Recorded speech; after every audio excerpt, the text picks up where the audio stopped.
Hello, my friends on YouTube. How you doing, amigos? This is Memba, and we are going to watch another great video with Age of Empires 2 content. Yes, it's the best game, the best content. And don't forget that if you want that this channel keep growing and we can bring more and more videos, don't forget to thumb up, to subscribe. And if you have something to say, don't hesitate, man, and leave a commentary below the video because we love this game. Don't forget, guys, it's really, really important to support the channel. Stay tuned and hopefully you enjoy, guys. Ladies and gentlemen, second series of the day, SUOMI vs LOS MACHOS with me, Survivalist. And as soon as the game is launching for me, and is launching right now, we are going to be there. We're going to be in the game. And this is... wow, Velocity team versus Islam team. Let's switch the cameras, and I will change now the names because I cannot do it till we are in. Otherwise, it's not working. And can you tell me, in a first look, Mr. Survivalist, welcome, amigo, to the channel, and hopefully you enjoy with this. What you prefer with this matchup? Because what is bringing these maps is a lot of unconventional matchups. Look, Teuton's pocket, Burgundian's pocket, okay, but then we have Poles as a flank versus Italians, and Turks flank versus the Celts. Yeah, you know, I think that the Burgundians should be really strong here if they can get a really good boom going. And I like Celts as well with the extra siege. It's just this map is a lot more closed than the other ones that we've seen. Even though there's cracked terrain, like, you can wall up a little bit easier. So I think having the more boomy civs, the more like siege focused late game civ is gonna be really strong here. So yeah, I'm thinking that the Slam team is looking pretty good for the civs. Or wait, yeah, it should be good. Especially also with Italians, with the faster Imperial Age, that could come into play. But yeah, we'll see how the game develops from the Feudal Age. They can do a lot of things, because if you put, for example, point of view from Dogao Italians, you can see right now, I am his scout, and it's explore map. So it's completely different. You can sneak a village. You can even send villages to try to lame. You can do a lot of things actually here, and so there's a lot of possibility, aggression. And now I'm gonna show you a game because this is very interesting. A game with the algae. I'm gonna show you Dogao in a moment. As soon as I find his camera is here, there you go. And Dogao playing from the first minute with the team colors. I'm really impressed that they can play like this and properly. Seriously, look. Yeah, I guess if you're used to it, then it's probably okay. But check the minimap. Check the minimap, Survivalist. You don't even see in the minimap any color. Even the teammates, I don't see anything there. Like, it's too yellow. I cannot see from there, you know. But, well, yeah. If they are used... He just knows. He doesn't even need to know. And is this an early barracks from Dogao? Yeah. Minute 4, minute 5. So... he's going already with the aggression. He's going already with the aggression. That's pretty I guess if the map is explored already, then you don't need to find your opponent. You know where there's likely going to be a wood line. You know where the berries are. So you already know where to hit. And he just pushed the deer, and now he's going to go forward and drush. That's exactly what he seems to be doing. Slam has a small advantage here with the hill or not? No, they are fighting each other. Slam and Rubenstock. Rubenstock has to be careful, because in an open map aggression, I really believe that Rubenstock should be... sorry, Slam should be a stronger player than Rubenstock. And to be honest, if they go for feudal aggression, I also prefer the Celts, who is going aggressive with a barrack already. And Melissas are already there. Oh man, Los Machos is playing really aggressive this first game. Yeah, double drush. Neither player is going to be up to Feudal Age as fast, but they're going to try and gain an advantage from just sending these militias forward. Forward gold from Rubenstock here, so that's going to have to get walled in. Well, we're going to see now. Point of view from the one that is attacking, and this is the Canadian Slamboy. Slamboy, it's without the team colors. This is a small pause, but this should be really, really small pause. It has been paused by Dogao, and let's see, because remember that they cannot pause except that there's something really special, you know, like, you know, you cannot even pause for, well, you know, for taking water, for example. No, it has to be something really special. So maybe there is something going on that we don't know. This is the Canadian, and the game is going to keep going or not? Yes, it's very fast, no problem. Hard to tell. Yeah. One of them's having keyboard issues or whatever, like if their mouse runs out of energy or whatever. So something like that. Technical issues, exactly. And we're on his point of view. Now he's trying to delay it a little bit. It's 3 militias. Oh, wow. Yeah, well, 3 militias. I think people are starting to do 3 militias again because they're realizing that you actually do like to have a little bit of power with the Drush instead of the 2 militia Drush, which, yeah, the 3 militia Drush, you're just always going to be able to fight villagers a lot nicer. And you can still get a pretty good uptime as long as you're walled up. You can delay your opponent from getting to the base and, yeah, still be up to feudal age on time. Okay. Both players are dropping, though, now, so... Let's see. Okay. Well, the militias are... tell me. Yeah. There's a goat being stolen by Dogao. So we'll see if he can get that home. Okay, we see now. Are we going to focus because people are going to say, Meb, you don't put the POV from Suomi. Don't worry, guys. We will. We're going to put also now Vilese point of view because you want to see people have fans and want to see Vilese as well. Let's see how Vilese is going to react. One of the best players, 1v1, and we have a guy in the team colors.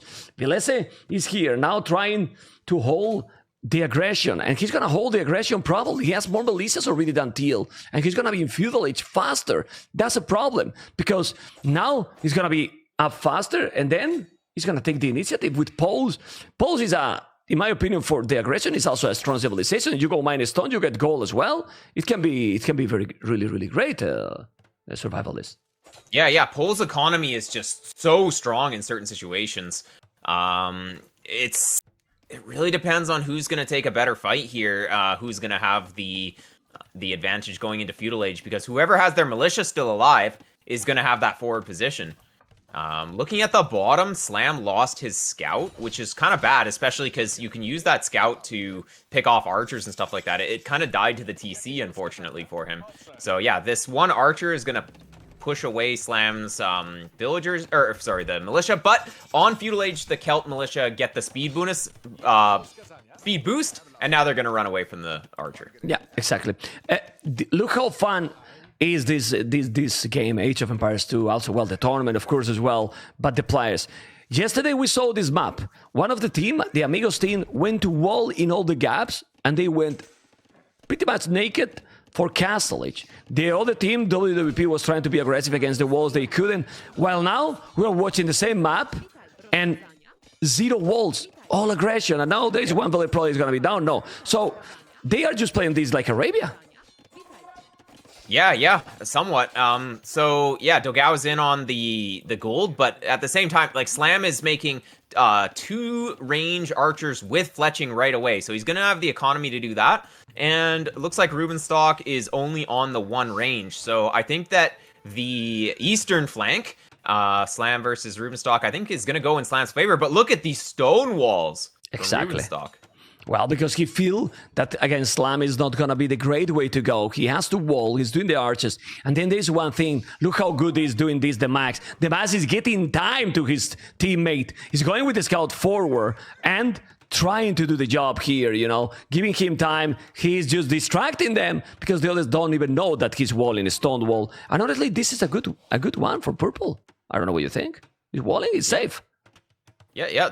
This stone wall will keep him safe, and if he's just gonna go 1 range, he's free to go a little bit greedier at home and get the farms up faster, go to Castle Age, start booming. Whereas Slam's kind of stuck on that 2-range fletching play, which is gonna slow down his Castle Age. So I think that we're gonna be seeing Rubenstock with the better economy pretty soon. Yeah, as long as he doesn't take damage. Yeah, but they have to be careful with one thing. The pocket still open. Now the scouts are going to be kind of trapped from the Max. It's still these only houses, so if they want to attack, they can't raid. And now they are going to be trapped. I don't know if they have an old army here to hold. We will see the archers. Oh, that was a really bad move by Rubenstock. Yeah. Terrible and, one. Yeah, they're just going to get cleaned up. But the walls are down, so it's not the end of the world.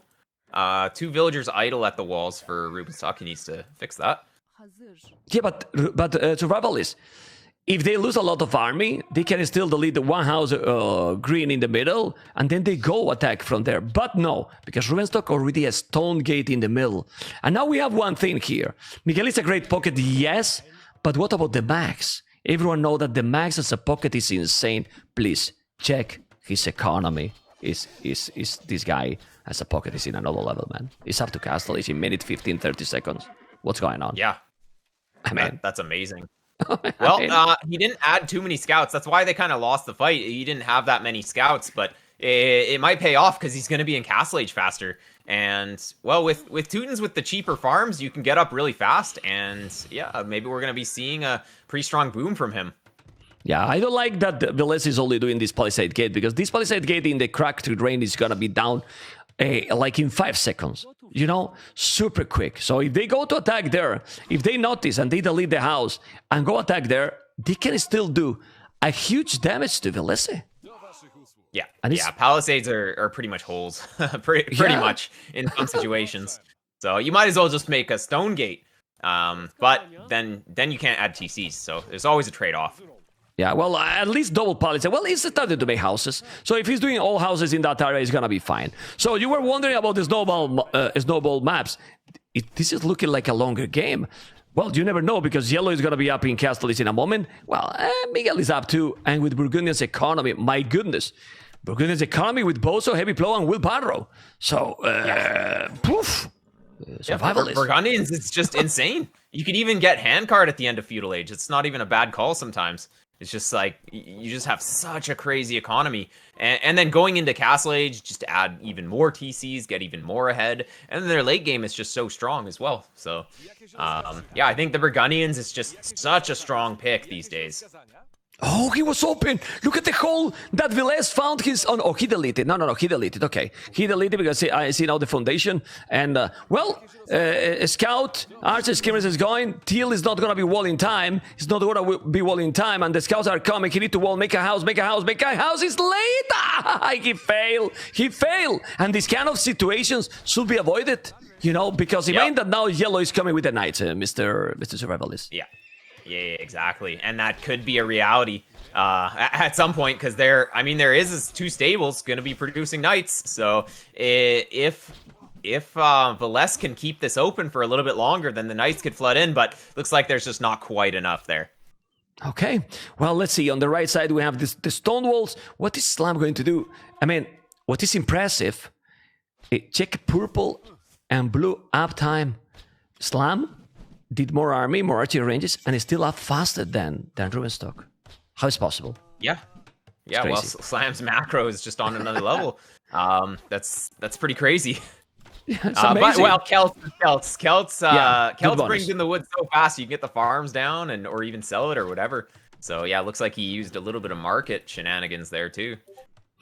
They are walling, and we have 42 Velez 7 army, while Teal is gonna be in castle. It's faster than Velez. So when Teal just get the Krobos and Botkin going, they're going to be fine in a good position. And I like what Miguel is doing. Yes, it's a monastery forward, but they're against Teutons. The monastery might work here to get the relics, but to convert, I don't know if this is a good choice, because maybe another stress table. What do you think? Maybe it could be used to heal units as well. Like, I think monks they're very multi-purpose, so it's almost always good to add them. But they can be pretty exposed, and it looks like neither team is going to be able to do too much damage to each other here. I think now they will. Sorry that I don't agree with you. Why? Because look at this. This is great. Slams in all the army to the other side. And if Velez is not going to be able to wall completely, he's going to be in a timer. He's almost there. If he's arriving time and not walling, he's going to be walled probably, but not full. Oh, man. He's just walled now, but they have all the army. The Cavaliers are there. The Velez are just walling in time. Not full, but still not castled yet. The house is going to go down super fast. It's not a stone wall, so they're going to get in, Mr. Survivalist. Yeah, well, and it's good. It's worth to mention that stone walls in this age have half the HP too. So even if they're stone walls, if he's not to castle age, he's going to get in. And look at now all the farmers.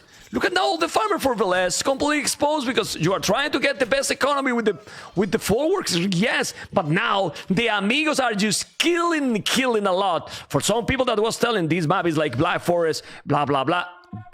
This map doesn't have to do anything with Black Forest, and BF is amazing. MBS like you with Byzant is me with Black Forest, you know? And honestly, survival is, I think in a tournament, it's good to have all kind of different maps. I mean, if you have all the maps the same, it's kind of boring. It's getting repetitive. Then they all look the same. Yeah, whereas in this game, we're going to be seeing maybe a little bit different. But, well, the players are in, though, so at least we are seeing some aggression. But they are going to get stuck in this in the back here, though. So what do you think is going to happen? Basically, all of the Slam's army, all of Dogao's army is going to die. And then maybe they're going to get counterattacked. I guess we'll see how much damage they can really get done. They've done a little bit, but, I mean, is it worth the army? Take the army they have. The problem is that Velez has 5 army and then 7 archers from Rubenstone. Rubenstone now doing a castle with the Janissars. So the Max need to defend against 3 militaries on his own. Alone. He's doing even a Mangrel. You don't see that too often being in a pocket, but he has 3 TCs. Look at the position of those 3 town centers. Survivalist for the Max is amazing. They barely can raid. Yeah. Well, there's 4 town centers even. Wow. And, 4th in the south. There's just nothing that can really be done. Even if the army gets in, like, what can they really do? They're all here, but they're going to get trapped in the back. You can't reinforce if you're in the back of your opponent's base. And, well, with a Mangonel coming out, we're really going to... we might see a bada boom here. There are Cavalier, but there's enough Knights to protect if Max can get his units down there. He needs the +2 for sure, but...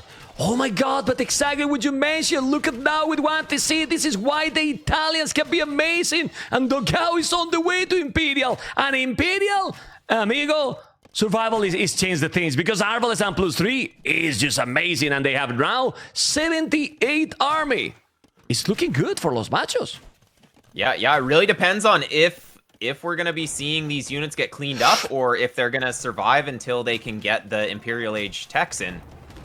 Oh my god, the Mangonel shot here by the Max, amazing. He's shooting again. Oh my god, killing a lot of army now because the Knights are gonna take the Cavaliers, doing an amazing job. Remember that he's holding basically lonely. Oh man, the Max is defending this so good. Mr. Survivalist is defending really well. Yeah, really strong. And just looking at the villager counts, the Slam's team is on a timer here. They have to do damage with this faster Imperial Age. Well, they don't have a lot of archers anymore inside. Only 11. They need to kill. They need to commit. On the other side, we see now Purple doing Janissars. I don't know if this is gonna be really good. Green is going to up to Imperial as well because Burgundy's economy is sick. But I really believe that now, if Yellow commit, might be able to kill with this amount of Knights. He has the +2, and he has good amount of Knights. The Cavaliers are not enough. Red has the army, and now they can clean everything. I think. I don't know what you think. Yeah, maybe. It depends on how... If these Knights can maybe get us around on these Archers just to keep them together. But yeah, no, I think there's enough to clean all this up. Blue's kind of on the low ground here, so it's just not the greatest fight. And everything's gonna die. For Blue, especially here. Yeah, and the blue kills... I mean, they don't have Thambren. He's with Ballistic. Now he's gonna kill everything. They are killing Teal. Bad. He break in with a lot. Now it's 24 archers. He need to be careful. Need to be really careful. What is Ballistic going to do? Ballistic is gonna make a castle. He has almost the stone. He's gonna buy the stone. He is gonna buy the stone. Need to make the castle there. Just look at the castle Ballistic is doing. He has 77 villages. The problem they have Los Machos, right? Survival is that if they don't kill now, as you mentioned, Dogao won't have a greatest economy. Exactly. So they really have to make something happen here, and I think we're going to be seeing some bombard cannons and arbalisters, and we'll see if... Okay, the Mangonel, it wasn't that much. Oh, we didn't talk about that. What do you think about that? When you delete the Mangonel now, it's not doing the damage anymore. Yeah, it doesn't do it. So, I mean, I think it's probably good for the game. It was like a micro technique that you could rely on before, though, so it does change the game quite a bit in these situations. But I think it's probably better. It's kind of it's kind of jank. Yeah, for a streamer, a survival is for a streamer is maybe worse because we miss some bad booms, right? But come on, being realistic for the game, in my opinion, is really better. We have now red on the way to Imperial, purple on the way to Imperial, blue. Everyone is on the way to Imperial except the Max. But the Max economy, 111 villas, he's about to go up. They are trying to get inside. Just look how was at the limit Dogao. He doesn't even have Arbalest. Yeah, no resources for that. But the bombard cannon is in. First bombard cannon is in. Important. So that's really he might be able to hit some buildings, get in, and maybe kill a TC or two. That might be enough damage. We'll see. Depends on how many vills go down too. Wow, the game is extremely close. The Los Machos taking the lead, but few ago was the Max, Velez, and Rubenstock. I really believe if they hold this first attack, Paladin upgrade, that's the problem. Even if you don't have a lot of Cavaliers and they don't have Bloodlines, they're so cheap and they have the timing here. That's fantastic. Paladin upgrade already for Los Machos is gonna make the job. I don't know what you think, but it is looking really rough for Velez, and that's a Doubt Castle. I mean, if Doubts join the series, you know that we are in a great series, Mr. Survivalist. Oh, yeah, and also Valesa, he's losing all of his crossbowmen too. So where's his army? He's got nothing. He's got 8 crossbowmen. That's not going to do anything. Yeah, I mean, he's doing another castle here, but that castle is not going to be up. The Arbalists are coming. He's going to take everything. Dogao is destroying Velese. Well, he's going to be so many villages, but even if he's doing the castle, he's going to be... How many villages he's going to lose? He's going to lose a ton of villages. My goodness. He's losing a lot. So let's see what's going to happen. Purple has a lot of Janissars. Yellow have Teutons. He's going to have 122 villages. He's going to make now Paladin. Well, Cavaliers, but the problem is that Miguel has so many Paladins. In a moment, this is an amazing game by Los Machos. I don't know if they're gonna finish the game winning, because they have to finish this, and we know how the Max can play. But the Max is definitely not ready yet. He needs time. Yep. I think that enough damage has been done with this push from Dogao to make it completely worth it. If you compare the economies, like look at Velesa's vill count, he has nothing. This has completely destroyed him. So, yeah, Dogao's in a better spot at this point economically and technologically as well. That's for sure. Yeah, this side is basically won. Now we focus on the Janissaries. Yeah, and the other side, but what happened? The Paladins are on the Janissars. The problem is that those Janissars are elite. Elite Janissars, 22 attack. Look at those Janissars getting into a good spot. Will kill all the Paladins there. He got Janissars, but... Oh man, let's see if he's gonna do the job. The skirmishes are there. You have to be careful. The Knights need to go to the skirmishes. This is an amazing move here. Who's gonna take it? I believe that the Paladins on the skirmishes is gonna be an oath. What do you think, man? Yeah. They're killing all. Oh yeah. The skirmishers getting in on the action was just so important. All the Janissaries are gonna go down, and well, what are the options here? Once you lose the Janissary mass, it's so hard to replenish it because you only have castles, only 2 castles too. 3rd castle coming down for Rubenstock, but it's just gonna be too late to really get that mass back up. Oh, but you know what they can do? What they can do, they are still with the same villages. They wall off themselves. Look at yellow. And they are trying to... That red move, they slink now. Fortified walls. He's doing the Paladins. You can also trade now from yellow to purple. The map is huge. So you can trade and try to reboom. And then the combination with Janissars and Paladins. It's not a bad combination. Yeah, once you can get to that army, but if it gets lost, like the mass is gonna be really diminished for a really long time. So they're gonna have to buy a lot of time to get the Janissary mass back. Yeah. Also, the Max, if he got that castle with crenellation, will be insane. Much better, because those bomber cannons will never be able to kill the castle.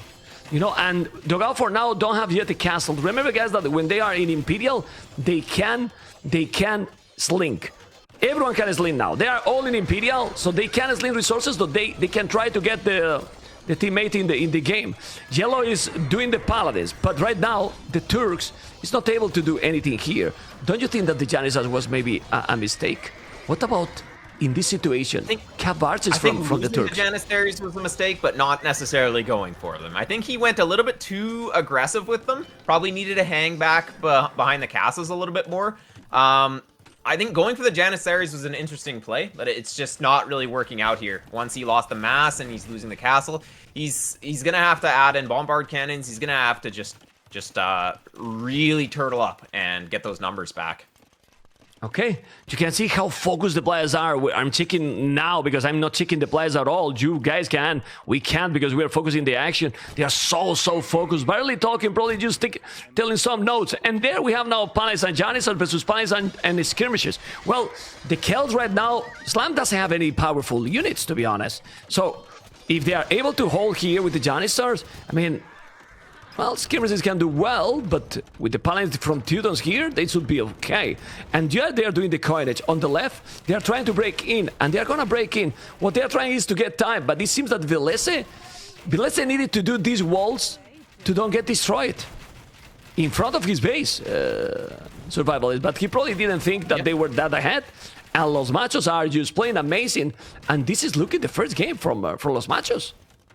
Yeah, it really is. Just there's not a lot of space, and even if they do get the trade going, it's not going to be the most efficient trade route. So, GG yeah, goal! Whoa! Yeah, it's over.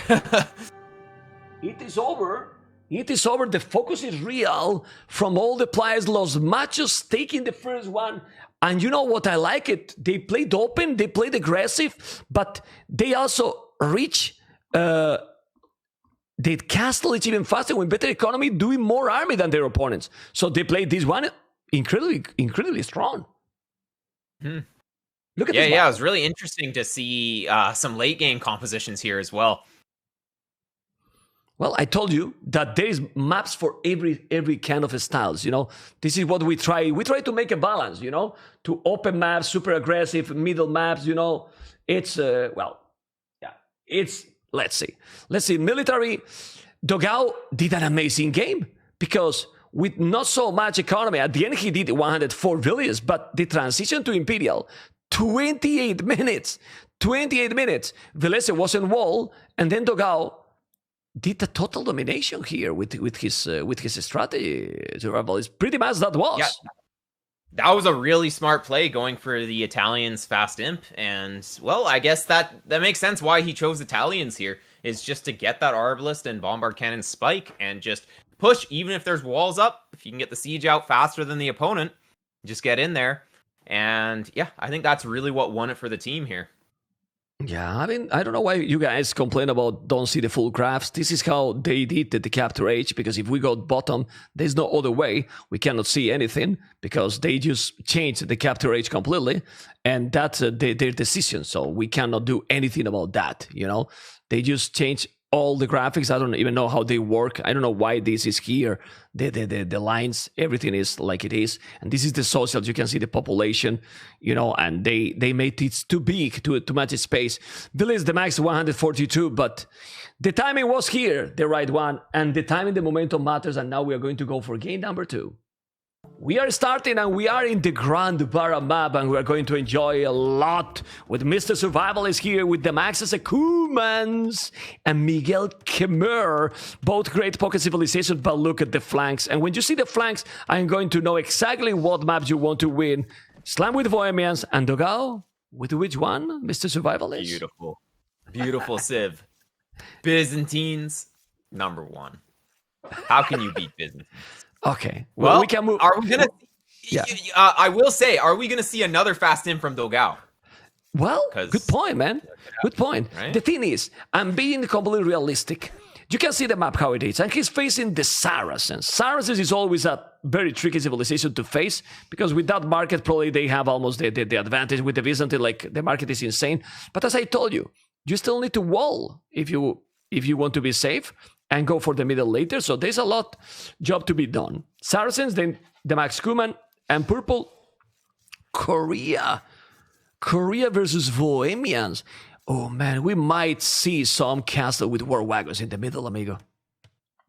Yeah, well, maybe. How much stone is on this map? There's not a ton, right? There's enough for a few castles, but there is a stone. There is a stone. Oh, yeah, just check in the outside. It's all in the outside. The stone is in the outside. Okay. Yeah, it is a lot of stone. There is a stone. You know, what there is not is gold outside. Is only 2 pile goals, you know, per player, and everything else is in the middle. So they still do want to get to the center on this map. Yes. Yeah, fighting over the center is going to be really key. And as you were saying, they still need to wall the outside because they don't want to die. It's not just about going to the center, but yeah, if they invest into all these walls on the outside and then they open it in the middle, they're still going to be attacked through the middle. Yeah, it's really important to get into the middle as soon as possible. And now we have here 2 very interesting civilizations as pocket, because I believe, and I don't know what you think, Kumans will go for the second TC 100%, but Khmer can be in castlage incredibly quick, so they can catch up with the boom. Yeah, they could catch up with the boom, or they could go for some kind of like really early game aggression, like just spam knights across the map. That could also be really good with Khmer. Problem is that, let's see, because if you don't make damage, then the Kumans boom with the max can be pretty sick. I'm looking forward if there's gonna be some early barrack. We see already a village from Slam on the right side going forward. I don't know if he's gonna go wall, but look at the wood he has. I feel that another barrack is gonna be up. A Premier Rush coming. Yeah, he's not. Look at this. Solid strat. Yep. He's gonna encounter this lion on the way, so hopefully he keeps all of his militia together, but yeah, we'll see if this can do some damage. As long as the lumber camp isn't too close to the TC of Rubenshock, which it's a little bit further away. We'll see if he scouts it. Yeah, I don't think Slam is going to be able to accomplish too much with this. I don't think we're going to be seeing any villas go down, but he will establish some map presence. He's going to get some good scouting. Yeah, well, we are now in Slam point of view. So when you see this Canadian playing, we only have to do one thing, survivalist. Enjoy with his POV. Just enjoy, man. Because he played really, really good. And I don't know what you think, but I feel that Islam is going to have himself less pressure playing in this team. What do you think? Yeah, maybe. He does tend to, like, when I watch him stream, he seems like he has some emotion, you know. He doesn't have a lot of negative emotion, but you can tell that he seems to get nervous sometimes. That's what I think I've heard him say that when he goes into tournaments. So, but yeah, we'll see if that really comes into play here. It's such a close match, so it's something where he's probably thinking like he doesn't want to throw his side or anything like that. It's not like a stomp either way. So yeah, well, but look, we're seeing 2 vills. And they have the loom? No loom! They have no loom! Oh my god, Rubenstock! No loom, this can be terrible. He can lose both villages if he's playing. Ooh, no, but he's fighting. Really I don't know if he noticed that he didn't have the loom, because maybe he should have committed without the loom. Not the greatest micro from Slam and a good micro from Rubenstock, so he gets that out of there without losing too much. And Slam lost a lot of HP on his scout, so it's really hard to do too much. But with a 3rd militia coming in, ooh, could do and it's the still damage. And still without the loom. You can see how he's now taking the ship out of the tunnel center. Well, the same for Slam. Both are paying really attention. Now he's walling completely on front. But this is good for Slam. Imagine that now he's taking all those deals, for example, laming them. It's a lot, tons of resources that his opponent could take it. And it's still go down. Oh, that really is that. Is that, yeah. It's a good commitment here for the Canadian. I think this is really good for him right now. Yeah. Now, this is good for Slam, because he forced Rubenstock to make more and more militias right now. Look at the resources, he's not even close to go up. Blue could go up if he wanted. On the left, we have militias as well. Let's focus now on Dogao point of view, because the Brazilian, it's also going aggressive, Mr. Survivalist. Yep. Well, it just shows the advantage of going for a drush. You get scouting in the opponent's base. Sometimes you're going to get damage, sometimes you won't. But it's not just about doing damage. It's about just figuring out what your opponent's doing. Now, Dagao's drush has not been as successful because, well, he's just hitting a house and he's going to lose his stuff now. Yeah. But both Slam and Dogao are getting their walls up, so that's going to be really strong. We could see it right there. And now we're going to focus on the pocket. What is the Max doing as a Kumans? Well, the pocket, the Max is just going to be doing an amazing boom with the double TC.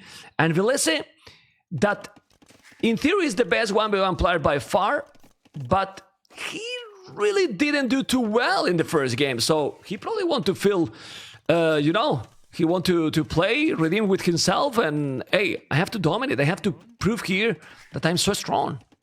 Yeah, well, no matter how good you are in 1v1, you're never fighting 2v1. So 1v1, no matter how good you are in 1v1, it doesn't really matter in team games. It's all about communication, having the armies in the right spot at the right time.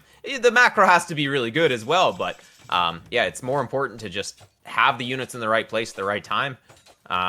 So yeah, we'll see. I do like that Slam and Dogao are completely walled up. They're going to be fairly safe from aggression. But yeah, that Kuman Boom is going to be really tough to punish if they're just going to turtle like Slam's team.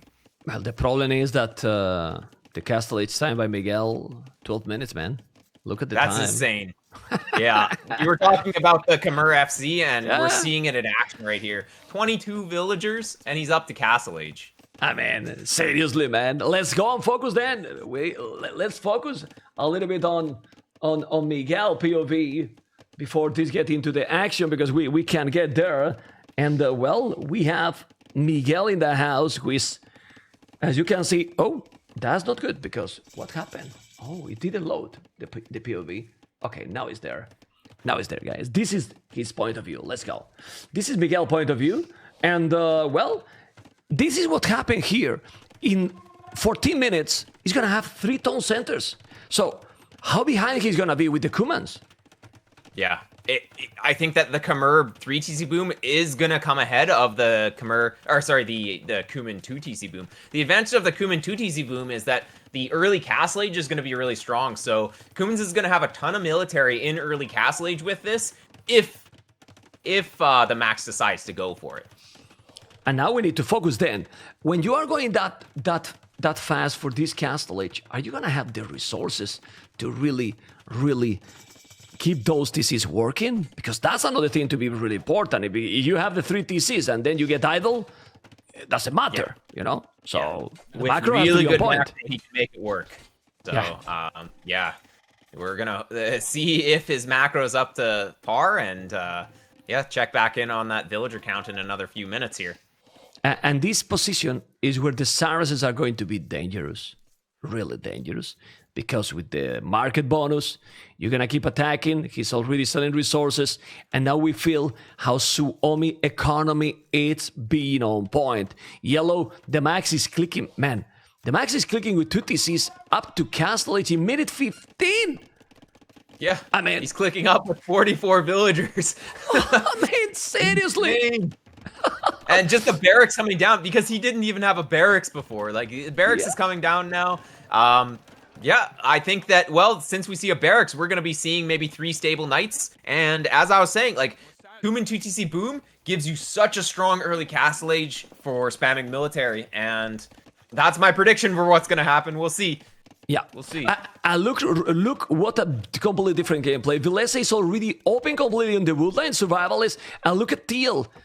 Dogao just went for the Lumbercam inside. He's not even going greedy. Only 2 villages here taking the wood. Red is trying to find the wood line, but he's not finding it because he doesn't have almost anything. Only the 2 Lumbercams, and going in the middle is important. Green is already outside. Blue is already outside too with the Palisade Gate here. Everyone is outside, and I really believe that, oh man, Rubenstock is gonna go what we talk, man, in the start. Castle and war wagons. I love this map because it's bring completely different strategies every single game. Survivalist, every single game.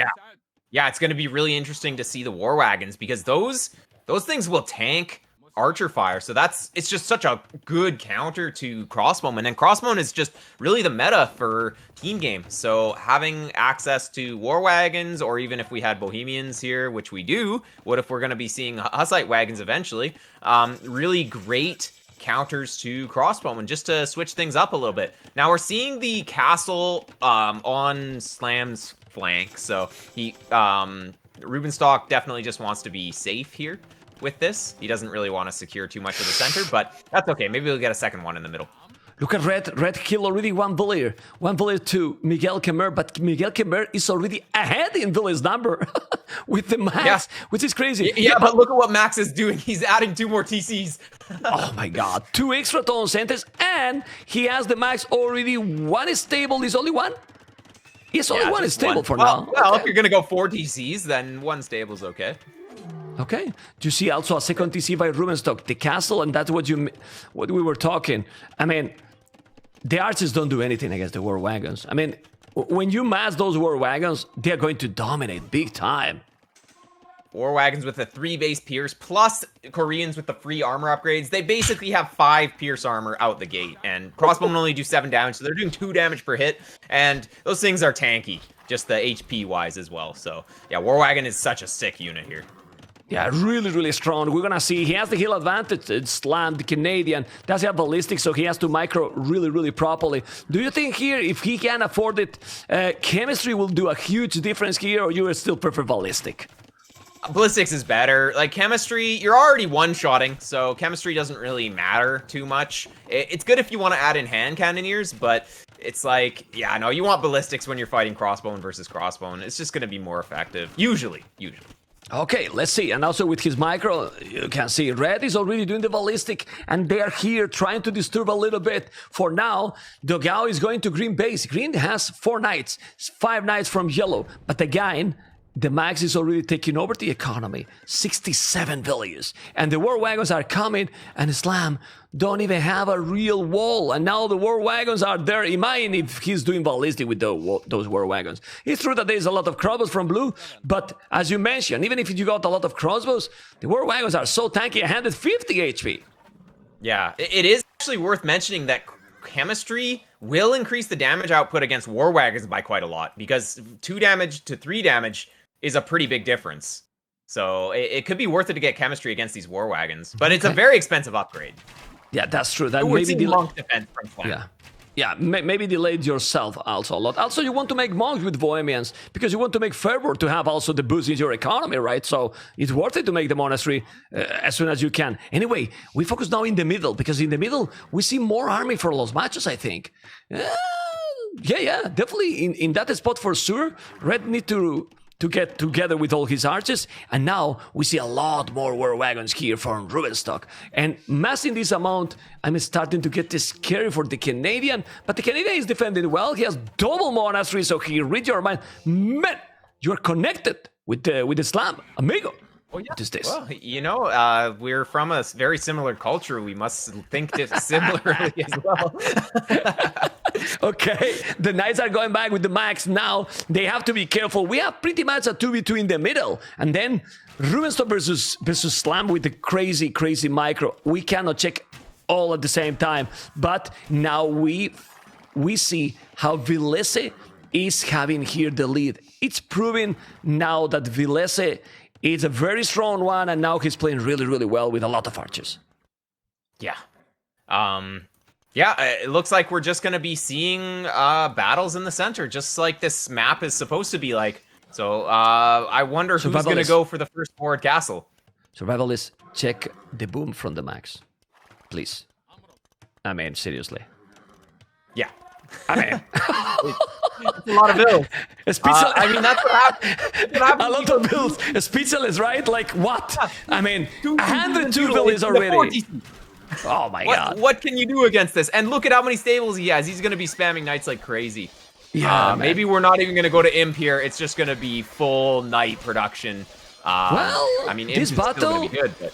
This battle is better for Los Machos. That wasn't the greatest battle for the Max. The Max has a great economy, but you have to go back a little bit. Now Red is doing an amazing job with the archers. He's dancing, man. Those knights are in the disco right now because he's dancing all the time. He's not taking any arrows there. But as you mentioned, how many stables now? I think now this is too many stables. And when we were talking about the idle TC, please check the idle TC from Miguel, 9 minutes idle TC. The max yeah, he started to idle more recently because he wanted to get out more knights, I guess. But yeah, it can happen when you go too fast up and just can't support it.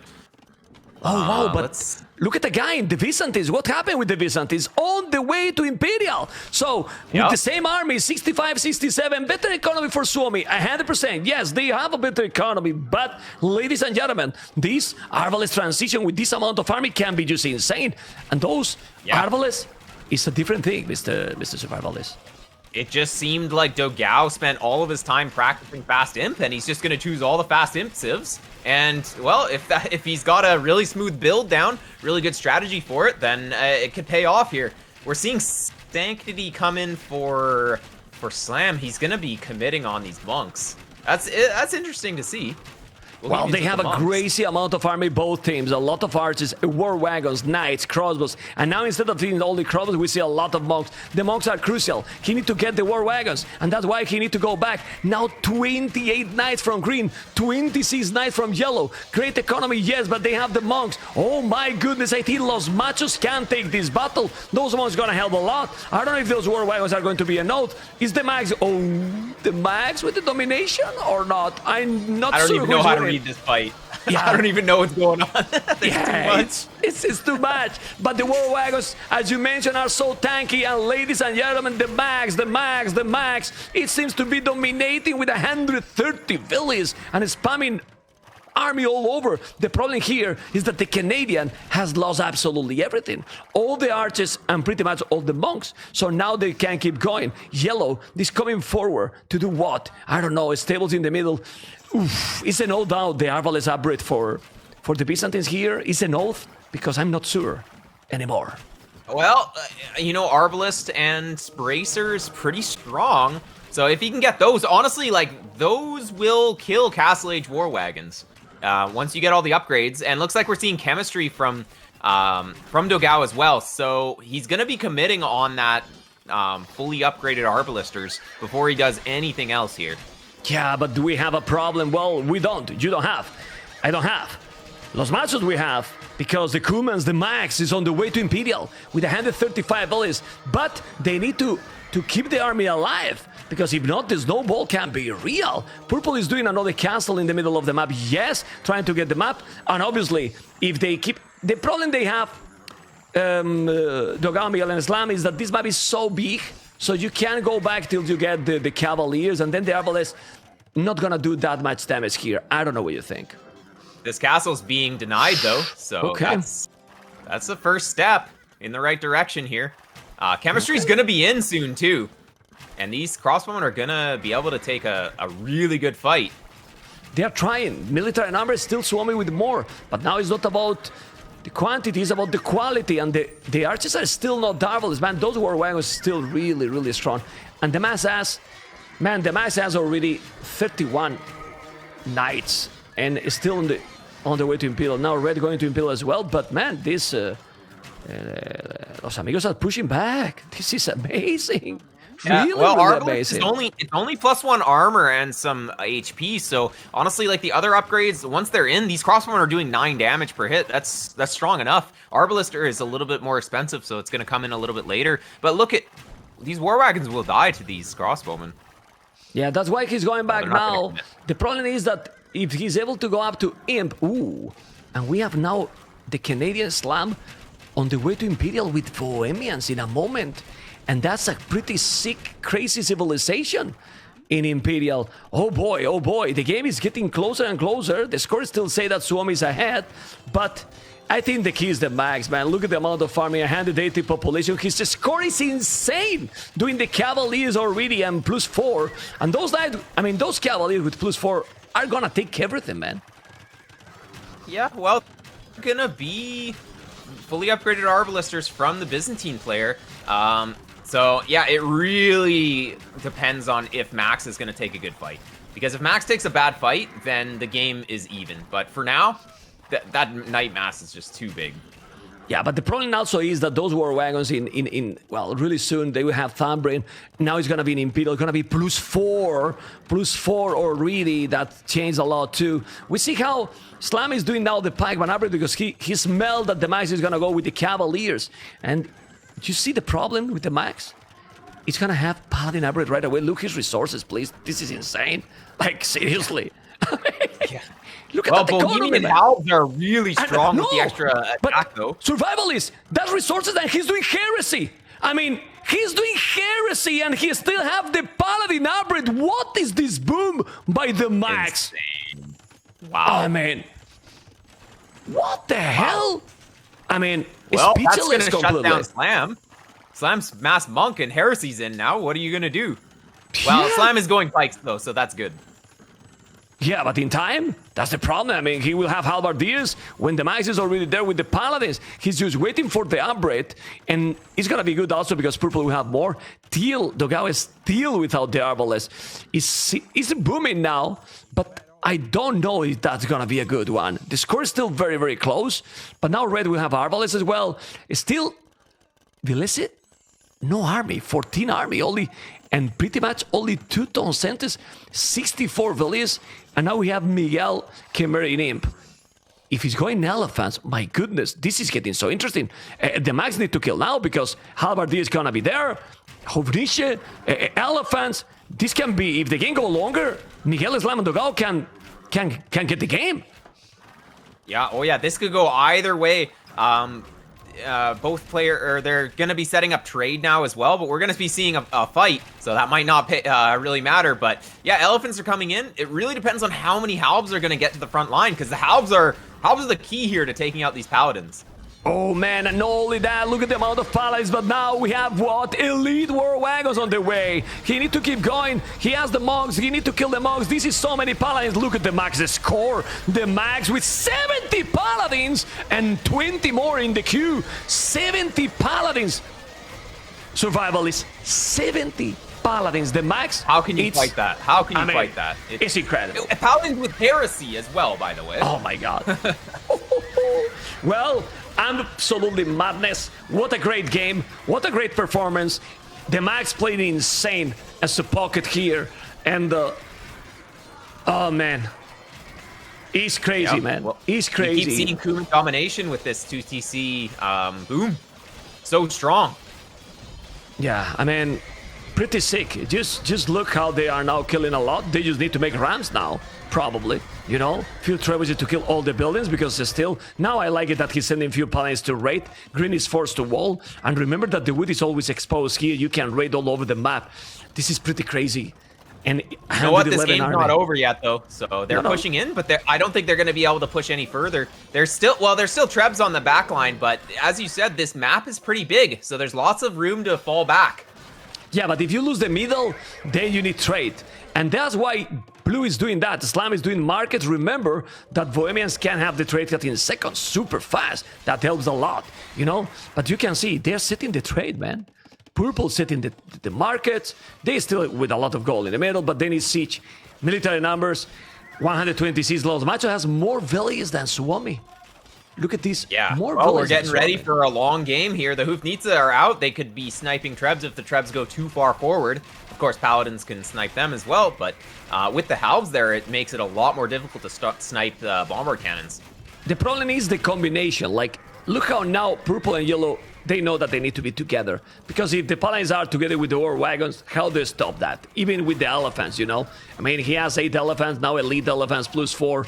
But the coordination now for SUOMI is being on really on top. It's a fantastic game, really good game by both teams actually, because what mistake did the Los Machos? I don't see any mistake for them. No, not any major mistakes here. Dogao did go for the faster imp this game, and it didn't really pay off. He wasn't really able to do too much because the positions are so far away. So by the time he was across the map, it's like the opponent's already up. So yeah, he's gonna try and boom back into the game. Only 80 vills though. Yeah, they're trying to come now. Well, there's some Elephants. Those Elephants are still missing upgrades. Chimera can get +7 attack. He doesn't even have the blast furnace. So those Chimera Elephants, and well, the problem with the mobility, right? You cannot really fast. Ooh, but look at those red archers. They're gonna lose everything against the Bohemian Skupniche. He's trying to go red. I don't know what is he doing with those Elephants now, trying to kill red completely. But yellow, it's just cleaning Dogao from the map. Yeah, and it's hard for Slam to get Halbs into position, because if Slam gets Halbs into position in the west, then the Paladins run to the east or something like that. So it's really hard to chase these units around. Well, they keep trying here, and that's oof. They are for the faster. Yeah, the faster Hovniche movement, you know, all the gunpowder. But now, those Elephants are also very tanky. They have a lot of army together. It's still a lot more army for SUOMI, but they have to be careful. Look at those Hovniche, gonna kill all the trebuchet. Yeah, they will. So that's gonna really stop the push, and this castle could go down too. Look at the elephants now. I mean, it's still yellow with a lot of paladins, but the elephants being really tanky. The problem is, as you mentioned, I mean, they got really great combination with paladins, with war wagons, arbalists, bomber cannons. They don't have the mobility, the enough mobility Los Machos to catch up all the army, but that castle disappeared thanks to the Hubnisha and also the cracked terrain. But yeah, look at yellow. Yeah. Well, you don't need mobility if you're forcing the fights in the center. So, yeah, Slam trying to stonewall all, which he's somewhat successful in, not completely, but yeah, the fight in the center is going well for the Machos. He's going fine, and Slam, the Canadian, playing amazing, 200 population, almost. The problem is that Dogao, man, the Mass is just cleaning Dogao. He has paladins on his base, man, cleaning. If we check the Echo KD, well, the Mass has killed some villages in the game. 85 already, and soon over 100. That's pretty sick. Yeah. Those paladins really just need to get cleaned up. Like that's just the one thing that's keeping them back. Halberdiers are starting to come in for Dogao, but it's just so late. Yeah, he dropped a lot of villages, and I don't think they have resources to send. Let me just check the economy. No, man, Dogao, Miguel Islam, no economy to even link. Nothing they can. They have 75 army, 160. They keep trying, but it really looks... Look at the score. Look at the score by the Max. You know, I mean, it's not the most important, the score, but when you see that one player has 3,000 more score than the best score in the other team, you know that something is not going well. Yeah, exactly. It's going to take a while for them to stabilize, and I don't know if that's going to really happen. The Hufnitsa is killing his own TC of Miguel, trying to shoot at Paladins. Then the Paladins are going to go raid Miguel and Slam. Well, the thing is, if we check the overall, we see how the Max, having the middle, also has already 13 trade cards and 9 more in the queue. So he's not happy enough with the gold in the middle. He's trading the most in the game right now. I mean, well, he's it's crazy. Set up for even later on. Yeah. Okay. Well, this is gonna be tough. But the longest the game goes, and that's why the Los Machos keep going. They really feel that the longest the game goes with Byzantines, Chimera, and Bohemians, they probably have a lot to say. But I don't know what you think, because Saros is in late game. If Velese get there with trade as well, I mean, the late game from the Sarses with the Mamalus, with the Siege Owners, potentially, you know, Korea, and then Kumas with the Paladins. Oof. But please check the mini-map. GG Cole. Yellow was there all over the map. It's just incredible play by the Max. I mean, Suomi played really well, but the Max in this game, don't know what you think. MVP 100%. 2 minutes ago, 85 LS skill. Check now. The Max, 185. The boom was just so strong. Just 2 TC Feudal Age into 4 TC Castle Age. It's just as greedy as you can be, and it just wasn't punished. There's just too much space in between the bases, and yeah, the fast didn't really pay off for Dogao. So just these little things kind of made the Machos lose this one. I like how you pronounce it, Machos. The Machos. Nice. Machos, Los Machos. Well, military Rubenstock, the KD does. I mean, you don't lose the war wagons. That's the thing, man. I mean, 264. The Max killed almost double the units than Rubenstock, 378. That was pretty sick. And the economy, you can see the brutal economy he got with the technology. He got also 4 relics, Slam 4 relics as well. Okay, that's even. But man, that was an amazing game, and hopefully guys you have enjoyed. This was game number 2, and we are moving into game number 3.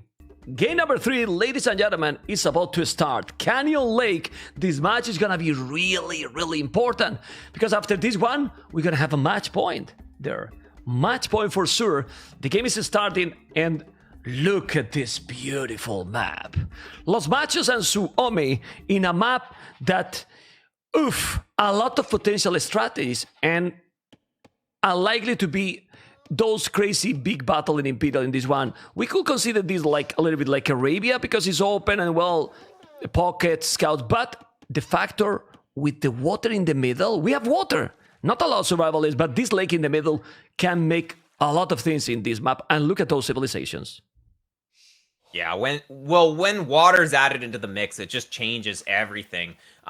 With the Lithuanians, they can go for the instant dock to get that fish boom going. That's probably, well, that's what I would do anyways. Persians can also do something like that. Even Japanese can do something like that. Any civ that has extra res at the start of the game is going to be able to make something like that happen. Well, you say the insta dock. Look at Miguel dock, and look at the Max dock. By the way, to give an update for this map, we noticed, guys, in the first week that there was sometimes some wolves in between the lake and the TC, and we have removed those because that's really unfortunate. I like that one team get a wolf and then it denied your dock, and quite unfair, So there's no wolves in that area. Only can be wolves in the outside, as you can see, or lion in this case, but there's no lions or wolf close to the lake. Just to let you know, guys, we have updated this, and well, Miguel with Persian, so no Rubenstock douche.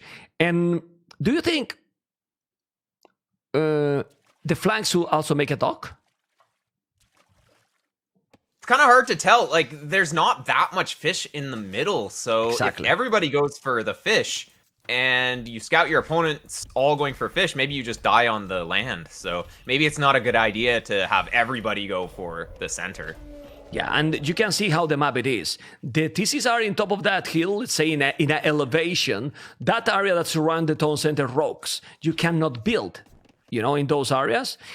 So you have to go to the wood. Look how far. For example, I am on the less point of view, and lumber camps are always really, really far from the town centers, So you really have to be careful and protect, because archers going there, it can be a disaster. Yeah. Early game aggression is going to be super, super strong. And it looks like there's just big clusters of berries too. So it's just another thing that needs to be protected in the back. But if you look at Max's lumber camp, look, he's got his berries and his lumber camp just tucked into the back. So if players get a map like that, it can be a lot easier to defend. Yeah, that's really amazing, to be honest. Really amazing. Yeah. Well, he's in the pocket though, so it's fine. But yeah. Well, but the pocket here, the map is so open, because there is a lot of wood, but not close to the TC, and you have to be really, really far sometimes. Well, the goal is close to the town center, so it'll be fine, but we're gonna see a lot of aggression. Persians or Lithuanians, because to be honest, Lithuanians is great, you make the dog super fast, but once Persians' economy kick in feudal age, Persians can be crazy in this position. Yeah. And then obviously with the Persians, knights doing extra damage to the archers as well, they're just a great civ to have. Okay, well, it's also true that potential relics, so I love the combination. But let's focus in the flanks. Rubenstock has the Vikings, and he's facing Dogao Japanese. I was telling you about going for the flank dogs, because Japanese dogs and with the fishing ships also so tanky could be a choice. And then you check the other flank, it's Islam Malay versus the Mongols. So one by one, Vikings or Japanese? Japanese is going to be better earlier because their cheaper camps are going to help out in the early game, and then they also have the faster attacking men-at-arms, which don't really come into play too much here. But yeah, Vikings is going to be better in, say, early to mid-Castle Age with the wheelbarrow and the handcart tech. And then I think in the late game, it should be fairly even. But yeah, Japanese should be stronger earlier, and then Vikings should be stronger a little bit later into the game. But we will see, because we're seeing a barracks coming down for Dogao. Okay, well, so up. maybe... Look, look at the time up. 18 population. Yeah. I mean, seriously. Pretty good uptime. Now, the barracks is coming down a little bit early, I would say. It's not too bad, but, he placed it a bit earlier. It kind of throws me off. It's like, is he going to make militia? Probably not. No, probably not. And then, while they are going up too, everyone is going up. What about the Mongols versus Malay, a special civilization? Because we see Mongols with 18 population, but Malay is going up 23. Well, Malay is just going to have a better economy. Like, Mongols, they get up faster, but then their economy's not as good. Whereas Malay, they get up, well, they can click up later with a better economy. So I think Malay is probably going to be better here. But we are seeing 2 ranges from the Mongols player, and well, the barracks is just coming down for the Malay player. It's actually too late. He's not calculating this right, and the barracks is just so late for Slam. This is gonna be, he needs a tower on his gold maybe. Well, the goal is super close to the TC, so maybe the tower need to be done in the wood, because since the goal is that close to the TC, okay, you maybe can be fine defending with the tunnel center, but man, as you mentioned, the barrack is still not built, and now what you're doing here, Slamboy, you don't have archery range when already Vilese has archers on the way. Yeah, Slam messed up big time here. He's going to go for the tower on the wood line just with 1 build. That's good. Just because he knows he needs it, so he's just going to build it with 1 just to be more efficient. But I think this gold, he's going to be taken off of gold. No matter, even if the town center's there, archers will still range this gold. So it's not really protected by the town center just because the gold is in such a bad spot. I think Slam might need to add in skirmishers or something because he's not going to be able to fight 2 range archers with a single range archers that are coming in later. Well, you can see already the numbers. 4, 2 more on the way. Well, Slam still don't have a single archer outside. And there's another problem. Because if red is not going directly to blue, Slam is going with the really, really greedy approach. Blasmid, so he wants to make fletching. But fletching without archers, well, it's nothing anyway. And checking now the middle. It seems that the max is getting the middle. That's terrible. Terrible for Miguel. I mean, losing the middle being Persians is a disaster.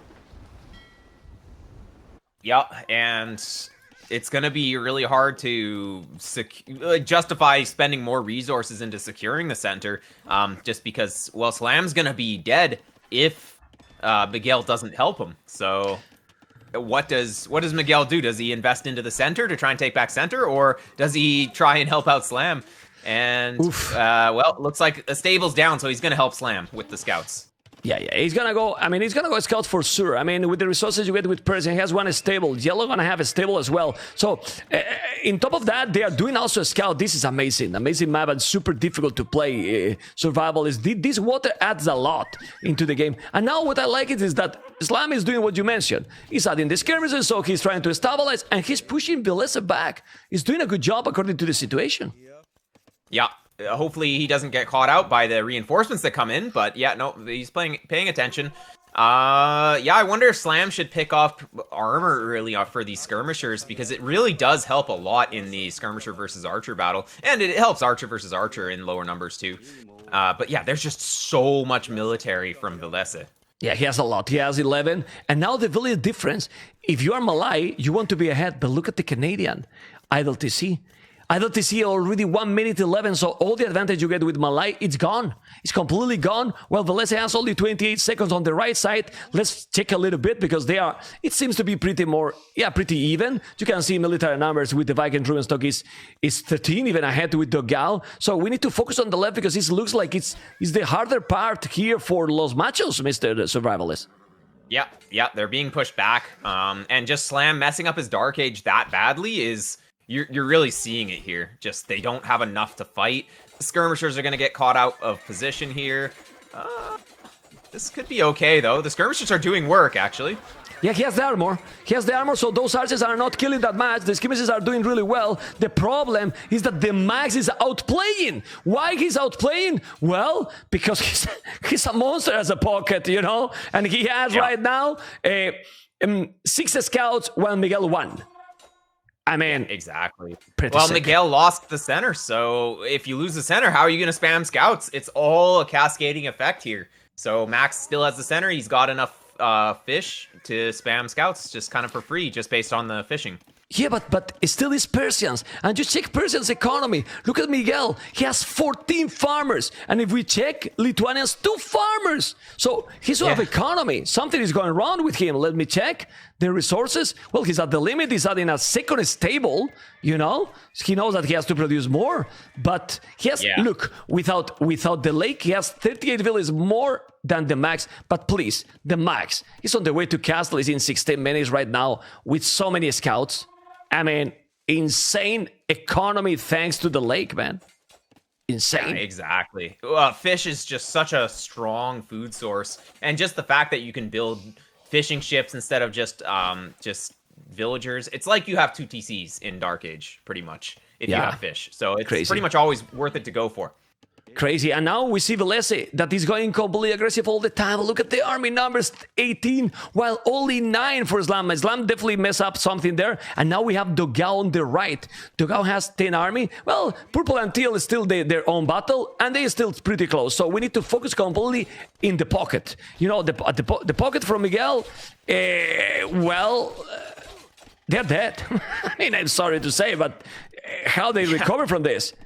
Yeah. Without having towers in critical locations, like one at the woodline, one at the gold, you're just going to get taken off of one of the resources, and you need both to spam units. So, yeah, but this the thing is not is, looking good. And there's a hole at the woodline as well. Yeah, man, Miguel. But explain me why the players in this kind of situation on maps still selling the stone, man.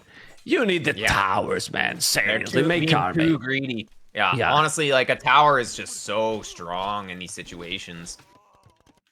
It is really good. Yeah. It is definitely really good. He has still 38 villages, okay, yes, but the problem is, even if now Slam is on the way to Castle, is gonna be faster. No, he doesn't have the goal. What's going on? It's in Castlage already. When they see that the max is in Castlage, they're gonna be like, what? What's going on? What's going on? And that's the problem, man. The macro is just so strong from the max. Such a strong pocket. And we're just going to see Knight spam. And, well, let's see. Slam is going to just add another range, go for even more crossbone, which should be the right play here, because he is behind a little bit, so he's got to get more military out. But Knights have the freedom to go wherever they want. So he doesn't have to go to Slam space. Yeah, let me check how many fish. I mean, the thing is, he only got 5 fishing ships. It's not that huge, you know? But these 5 extra fishing ships constantly getting food while you have invested with Persians and then you lost them. So it made a huge impact, right? Yeah. Well, 5 fishing ships, it's kind of like your TC keeps running with the vills for free almost, and then everything else pays for the military, all your other vills. So even 5 fish is just super, super strong. And the deep fish is going to run out too, so he doesn't want to add too much more, because he doesn't want to add fish traps, because he needs wood for other things at this stage of the game. But yeah, let's see what the Knights can do. First few Knights out. The Knights are coming, the Archers are also coming, and the problem is that Velese has a lot better economy, and he's doing crossbow, Botkin arrow right away. Slam is at the limit, really at the limit with the resources. He has the crossbows here. He's gonna go now with the archers around and probably go for the wood, but he has a tower, so he's okay. Green is finally on the way to Castle Age with 40 population. It's pretty crazy how good the persons are, and it really helped a lot the faster TC working. And now in Castle Age, he's gonna be even better, so I was going to say the max is not doing damage, but that's the thing. The max is not going to do damage. The max has already 6 knights. He keep going, and he's doing already extra tone centers. They have a very important advantage. Yeah. Oh, yeah. Just being up faster allows the max to have the initiative, so he can have units forward scouting while also being greedy at home, and knowing that the opponent's army is going to have to deal with the knights and the scouts that are running around the base. So, yeah, looks like we're going to see a few farmers go down, maybe just one. Well, I'm checking on the right side now because Purple and Teal are getting some good dancing here, but the problem is that look at Yellow. Yellow is now getting destroyed. There's nothing to defend him. And, sorry, not Yellow, Green. Green is getting destroyed by Yellow. And look at all the villages are idle. He has 36 villages now, dropping more, 15 are idle. And Miguel economy with 0 farmers, 0 on goal. The max is being... I think Yellow also got destroyed by Green at the same time, though. So I think everybody is destroying everybody in this game. Well, he was attacking a little bit with the scout, but definitely not at the same. He wasn't the same. A little bit, but look at the village number now. I mean, the max has killed, my goodness, 15 villages, and all them to the pocket. All them to the pocket. It's insane. The pocket's not safe. No, not at all on this map. And just that forward lumber camp from Miguel to start, just his map is not nice. Max's map is so much nicer with the 2 wood lines in the back that he can easily make this little wall. Miguel just didn't really have that option with his map. So but look where Velese. But look where Velese is. Velese is on Dogao. Velese is in the other part of the world here, and now they are together against the max. Man, it seems in the both weeks Suomi lost the first game, and it really looks like it's like a warm-up game or what? Because the second game was incredible, fantastic. You know, they played really well, but in this one, they are really dominating, in my opinion. I mean, like, it feels like this. Well, I think this game really Slam messed up his Dark Age, and we're kind of seeing the effects of that. He kind of hasn't been able to do too much this game yet, which made his teammates die to the aggression. But also the game might stabilize a bit here. Okay. Also, survival is the Max won the water too easy. Yeah. Then it was too fast. If you commit on the middle, I don't know. You have to defend this a little bit more. Anyway, the village is different now between the Pocket, the Max, and Miguel is starting to be insane. It's true that all the flanks now are quite close because the Canadian Slam has stabilized a lot. It's actually, I will say, in a better position probably than Vilese because he's killing quite a lot on that town center. And he's killing a lot of villages here. So he is okay. Oh my god, but he's still behind in Vilese. He's crazy, man. These players are playing just in another level now. And 3 TCs for Vilese, man. Slam is going to have some wood problems in just a sec here because he has 2 wood lines that are super inefficient. And that's going to really hurt. He needs to get a TC down somewhere. And his army is going to clean up the red crossbowman here. Really sick micro with the unit dancing in front, but it's not really enough. Yeah, but you know the problem? The problem is the middle, man. Look at Miguel. Miguel, 42 Vilese, 6 army. They have...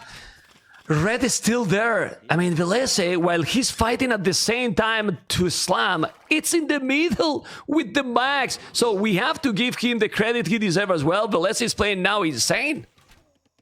Yeah. Yeah, and looks like they're just gonna go loop around, maybe even back to down to Slam. And Slam's not really gonna have enough to defend here. With no TC as well, no outer TC. It's just gonna get kind of cleaned. Yeah, pretty crazy. 1, 2, 3 tone centers, 4 tone centers for the Max, the boom going. Yeah. Now, but just look. Yellow and red are going together with that army for the last 10 minutes. Yep. And they've kept the army alive. So if the army is alive, it's going to continue to do a little bit of damage here and there. Looks like Slam is on the gold of Vilese, though. So he's going to get a few kills here. And also he's camping the production. So, we have a pause. The reality is checking the KD that Slam has killed already 17 villages to Vilese. 17 villages. Yeah, but he is still Vilese, only 3 villages behind with the Canadian.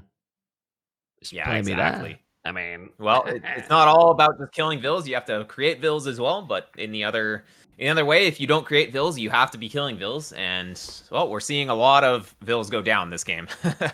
Yeah, I guess we're gonna have to see what happens with this army in the western corner because it's kind of important. I don't think Slam really has proper defense for this. Yeah, well, I don't know. I don't know either. I don't think he has because he has all the army forward. And, well, we can see he has some archers here. Miguel is there with 8 army while his opponent has 16. That he has relics? Collected? Because you're Lithuanians. And he has monks. I don't know where the monastery is. He has 1 relic. You know, 1 relic. I don't know why the pause is happening. Because... Yeah. No idea.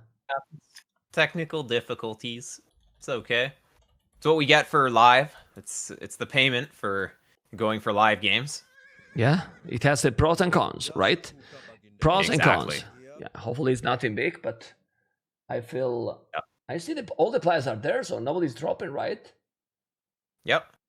Well, we can look at Dogao's base, and if you look at Dogao's base, he's making a mangonel against this big mass of Rubenstock archers, so we're going to brace ourselves for a big bada boom coming up soon.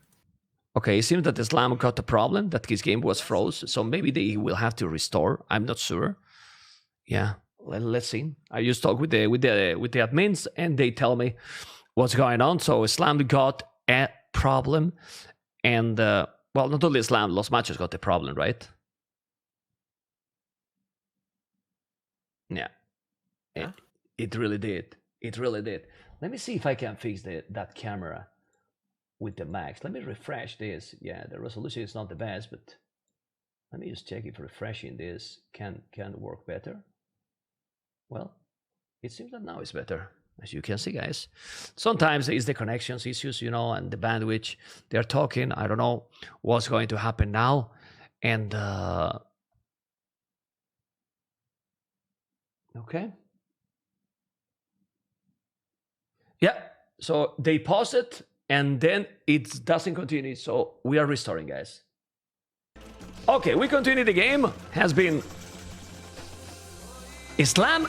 It's in Imperial. I don't know how much we have missed it, but the Canadian. Oh yeah, it's in Imperial already. What the hell? I mean, it's probably went up the game for 2 or 3 minutes. I don't know, but he's up to Imp, and now Islam with this Imperial time, he can do a huge amount of damage. Yeah, well, as we've been seeing, like the Arbalisters, that power spike that you get can do big damage, especially if you can add in some bombard cannons with it.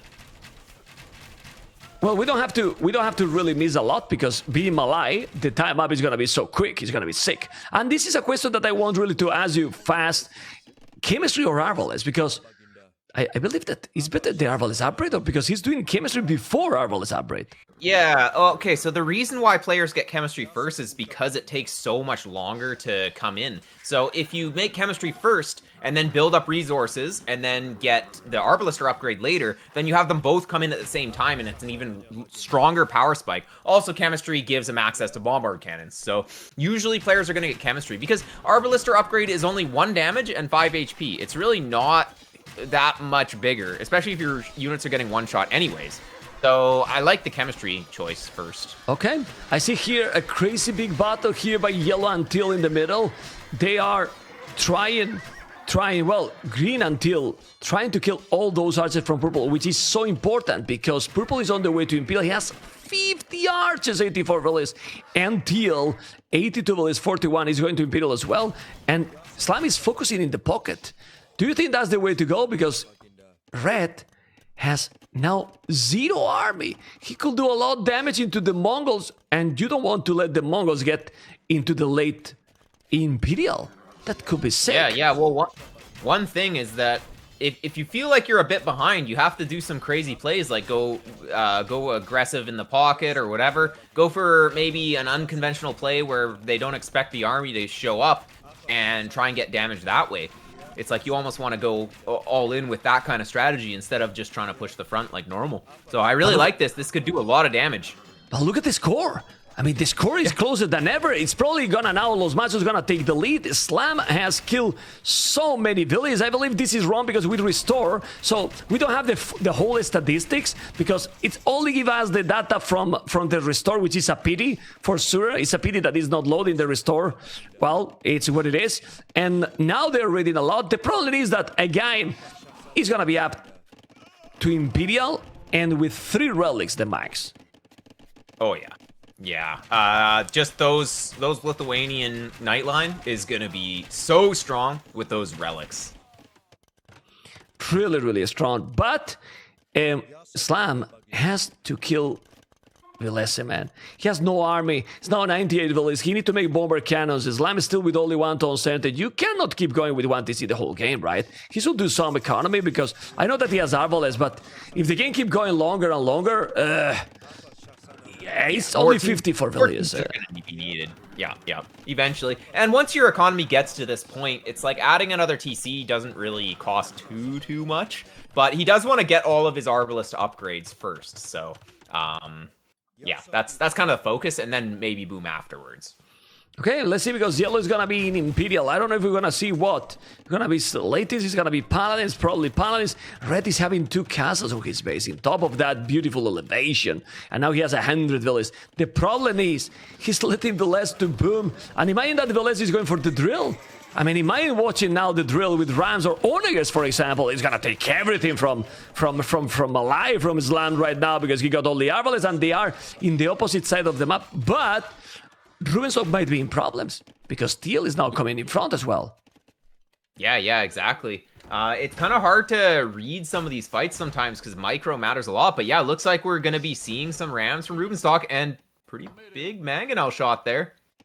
Yeah, it was a good Mangonel one, but it didn't take a lot anymore. Blue is still coming, he's still trying to raid 20 army from Velese. Velese has basically skirmishes, but now he's starting to mass Magudice. Imagine now doing the Magudice. Good thing is that they took time for Miguel to recover, and honestly, I'm kinda impressed for Los Machos. I didn't expect that they could still be that alive at this point. It was looking much more ahead, and right now they are doing an amazing job, and they are denying a lot to the max. Wow. Yeah, exactly. And well, looking at the Vil count, Los Machos still has a pretty long way to go towards equalizing this game. But looking at the score, it's not so bad, and these ARBs do take down this TC pretty quickly. Yeah, but the thing about the village is kind of relative because it's more about Slam, the Canadian. If they get the pocket with the Paladins, and right now the mass has been quite attack. I mean, he doesn't have like economy to go Paladins anymore. He has the Cavaliers, and he's not attacking. He's forced to defend. So Green is gonna be in time there. And now we have Islam with 83 Arbalest, man. My goodness. How can you even fight that? This is where Siege needs to come in for sure. So Onagers, Bombard Cannon is like something. You just can't fight that many Arbs. Yeah, and in the other side, on the right side, now we see how also Rubenstock is playing one of the best games that I remember. He has been double or even triple, and now he has 123 Velis, 72 army as well. Skirmishes, Arbalest. Vikings power? No, man. 46 he has, and he's just playing amazing. He's even adding the Cav Archer, just for fun. Okay. Oh wow, the game keeps going, but look at now. Look at now, man. Yeah. He's letting recover. He's letting recover the Mongols, and we have now the Magudice. The Magudice getting in there. It's not elite. They are missing. No, it's elite now. It's missing coming in. tactics. Yeah, elite is in, and Paladin is coming in too. Oh my god. Oh my god. Yeah, well, Dogao Islam and Miguel got this core lead, and I don't know how this is happening because I see now the numbers and look at those Mongols. I mean, how do you stop the Mongols now with Malay? Even if you have a lot of army and Malay 1 TC. Green need to, ooh, but the Cavaliers from Persians are probably the best that can help here in this situation. The problem is that incredible, but Mr. The Max is doing already the Paladin upgrade. Is he getting resources? No, man, 0 resources is Sling, and they can sleep now, Survivalists. This is another crazy game, seriously. Yeah. Coinage is coming in, and yeah, they're gonna start slinging a little bit here.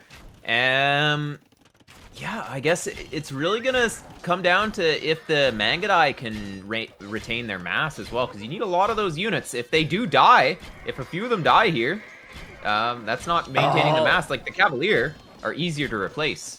Yeah, but but the problem is that spot is not the best. I don't know why Miguel keep fighting there. He lost quite a lot. It's true that he killed also some Magudice, but I don't know. On the right side, look at where Slam it is. He's right now in the opposite corner, and he's kind of trapped by the Paladins. He's dancing here, the Max, with those Paladins, and there's a lot of Arbalest. You need to go back away. 93 Arbalest still? How the hell? Like, seriously? I mean, how? He's spamming units like crazy. Oh my god. So many units, seriously. It's so hard to take a good fight when the opponent is dancing in front with the Paladins, so yeah, pretty solid micro here. Yeah, I'm checking there, but also Persians. Persians now is raiding a little bit to Rubenstock. Rubenstock is still top scoring his team. Dogao is playing amazing. Dogao is coming with the traps. Dogao is keeping that hill, well, and now is pushing a little bit Rubenstock. Rubenstock is still with a lot of farming, but Japanese Arbalest. I think few towers here will help a lot, and we see halberdiers from Japan too. That's amazing, actually. Those are going to be really strong. It's going to help protect the siege. It's almost like you need to have the halberdiers to help protect the siege at some point. Well, this is skirmishes, but remember, Dogao has Arbalest with Thambrin. No Thambrin for the Vikings, but he still have 80 military, the most army in the game. What the hell? Islam has lost all the archers in the corner, that's why his population dropped a lot, and I have to tell you something. Survivalists, people in the stream, explain me how Islam is gonna now stop the siege rams are coming from the Mongols. Because he's coming with siege rams now, no drills yet, but the siege rams are about to be there. Yeah, the only way is to get some bombard cannons out on the field and just try and protect them against the Mangadai.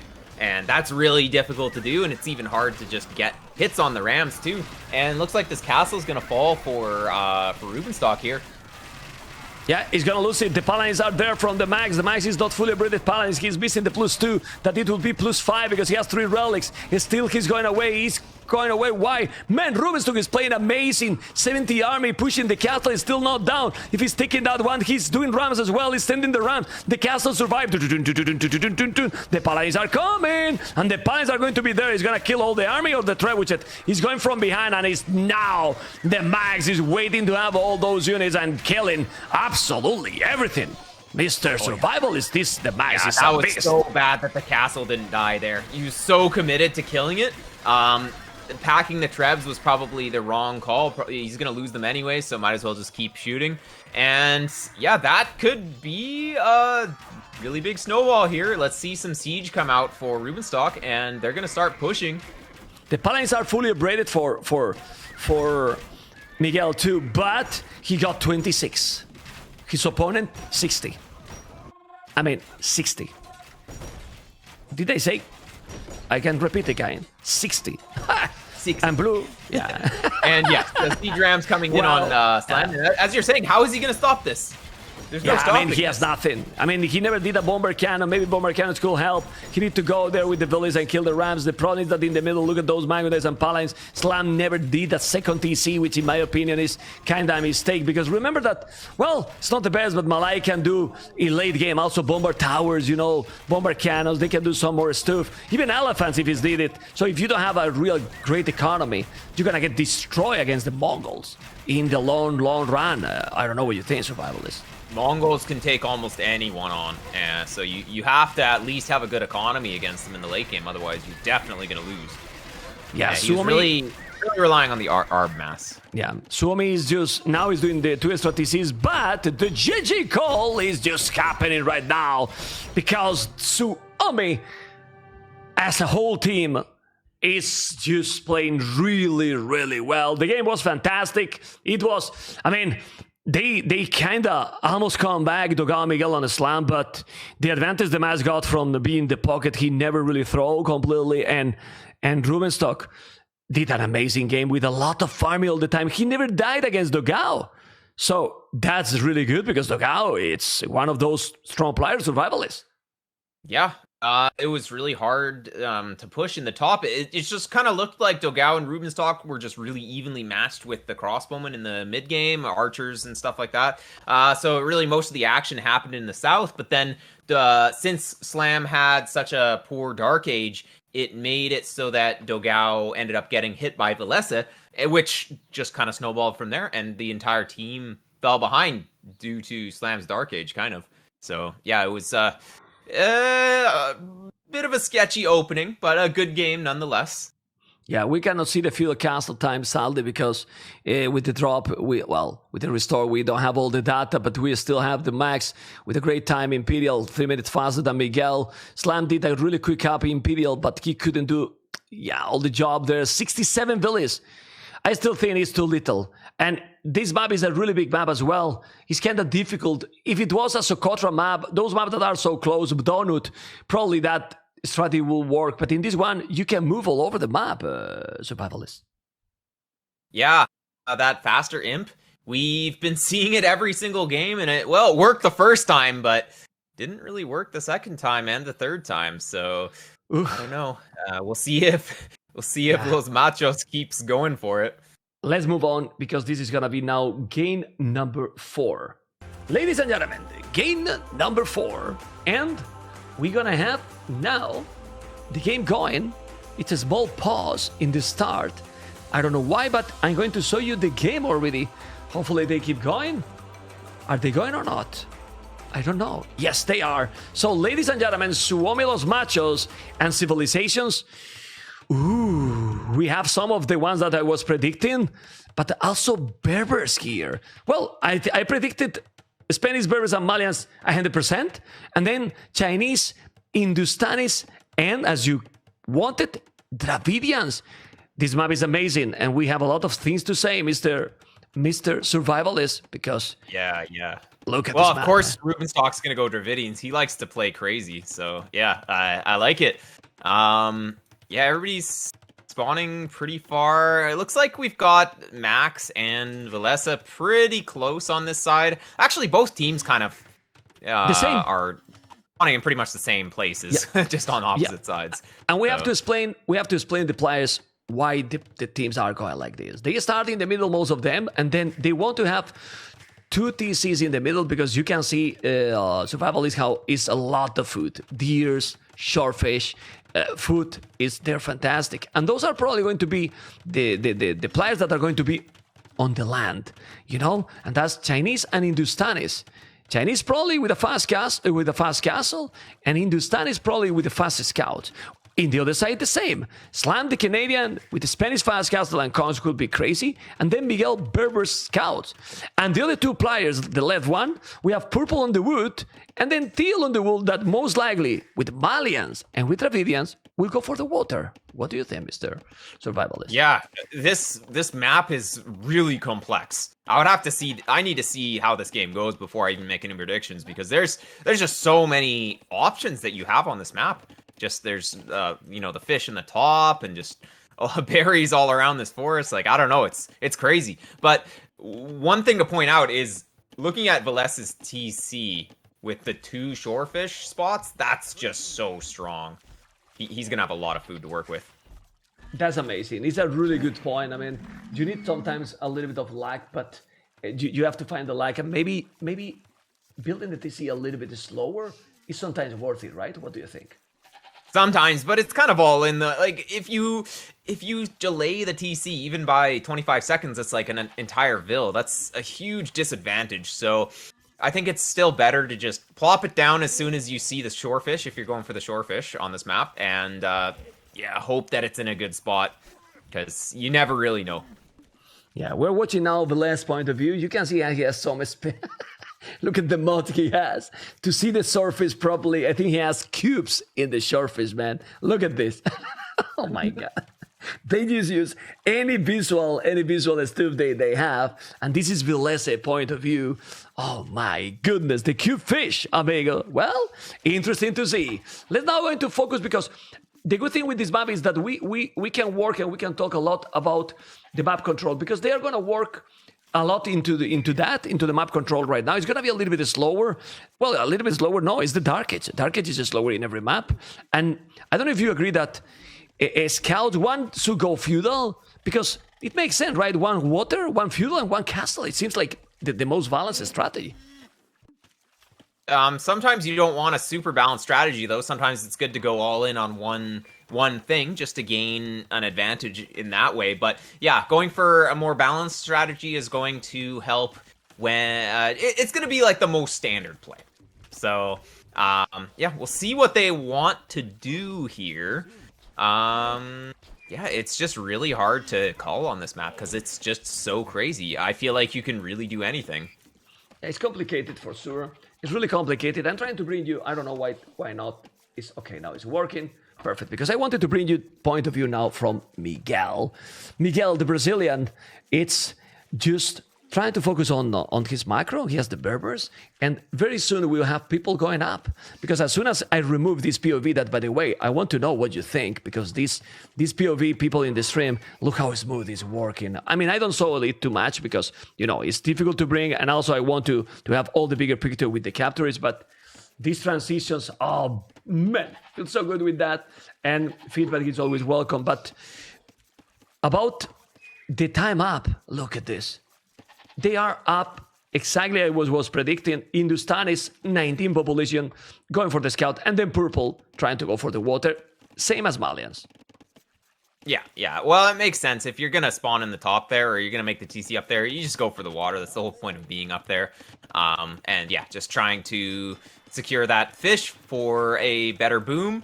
And yeah, looks like we're gonna be seeing a second dock from most likely both players. Yeah, it looks like Dogao's maybe just a little bit behind on the wood, but he'll be making the second dock shortly as well. But survival is, the water is okay, but it's not huge. If you check, there's not amazing fish. Okay? Yeah. There's double the fish here close to purple, but another it's not too much and quite far. The good thing that it gives you is that if you lose the bottom area, that there is a lot of gold, you know, you have, getting the water, you have 8 relics. If you check, look at the relics in the outside. 8 relics. 2 on each island. Get. So yeah, that's pretty strong. As 8 relics can be a lot too. So we see now everyone going to feudal age, and already yellow, as we expected, is stable. Green is gonna make the stable, but again, the mass is gonna have the advantage. Survivalist, the timing advantage at least. It's gonna have the scout much faster than green. Yeah. Well, it's just, can you get across the map with the scouts faster as well? Because if you arrive to your opponent's base and you both have 2 scouts, then it doesn't really matter if you were up faster. So yeah, we'll just see about that. And where can you even raid with the scouts? So the scouts are probably going to go to the fish and try and take those off. We've got small walls or resource walls on the bottom golds and the stones. Looks like Slam's, well, as we're thinking, on stone to go for Conquistadors. And yeah, should be fairly safe against scouts. Yeah, that's for sure. The problem here is if they all if they are able to reach up to castle, look at the Slam population and resources. I mean, this transition to castle is I mean, seriously. Look at this. He's up already. So fast. I mean, 11 minutes on the way to castle age. And then explain me how the hell you're gonna stop the Conquistadors by the Canadian.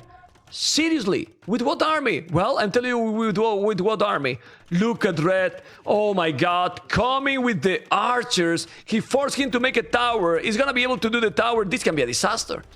This can be a disaster. That tower's not going up, by the way. He, like, with 2 vills on it, it's gonna... it's a Spanish village. Maybe with the Spanish builder, maybe. Yeah. Man, you don't trust in the Spanish people or what? Well, I mean, can you build a tower with an archer firing at you? I don't know. Me? I mean, I cannot build anything. As my wife, you will see what I can build. Nothing, not even my bed. You know what I mean, right? Nothing, man. Absolutely nothing. But don't go into these topics, amigos, because we need to keep moving. Look at the tower here on the gold. Tower also on the stone. And that, what is going to be here? 4 villas on stone. But the problem with this aggression is, now Islam is in castle age. Yes, he can make the castle. He cannot make the castle anymore. Yeah. Well, he has a market, though, so he might be able to find a way to make a castle, but it's not going to be the most efficient way.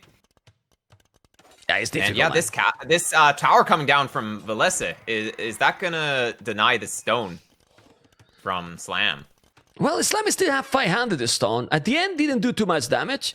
And with those towers, he has protected the goal from both from Dogao as well. I like it. On the water, by the way, let's check quick because we need to see. Rubenstock is playing really well today. More galleys than Dogao. He has to be careful, by the way. Malian's galleys are beautiful. I like it a lot. I was thinking the same thing. Yeah, those sails are really good. It's nice. And the castle there, oh man. The Kongs are going to be there. So after all, this is working okay for Slam, for the Canadian. And I insist, nobody's going up to castle. Now the mass is going to castle. But what you do? Are the camels in the Stanis enough to stop the Kongs? No, not at all. With good micro, the Conquistadors will never get caught. Especially if Husbandry comes in, which, well, he's not going to have Husbandry for a while because there's no barracks, no stable.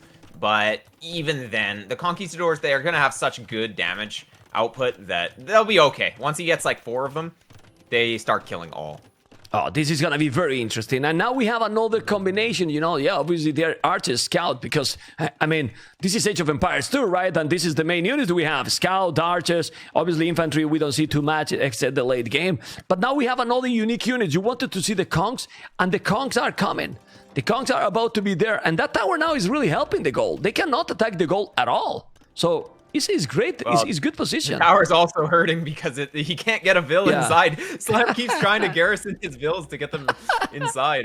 Look at this all the time. Like he can't. Yeah. Well, he can't. Teal should delete the palisade, by the way, because he's also hurting himself. Anyway, I'm gonna focus on the green and red scouts. Yellow is gonna be there with the bloodlines. Miguel, that's another huge problem.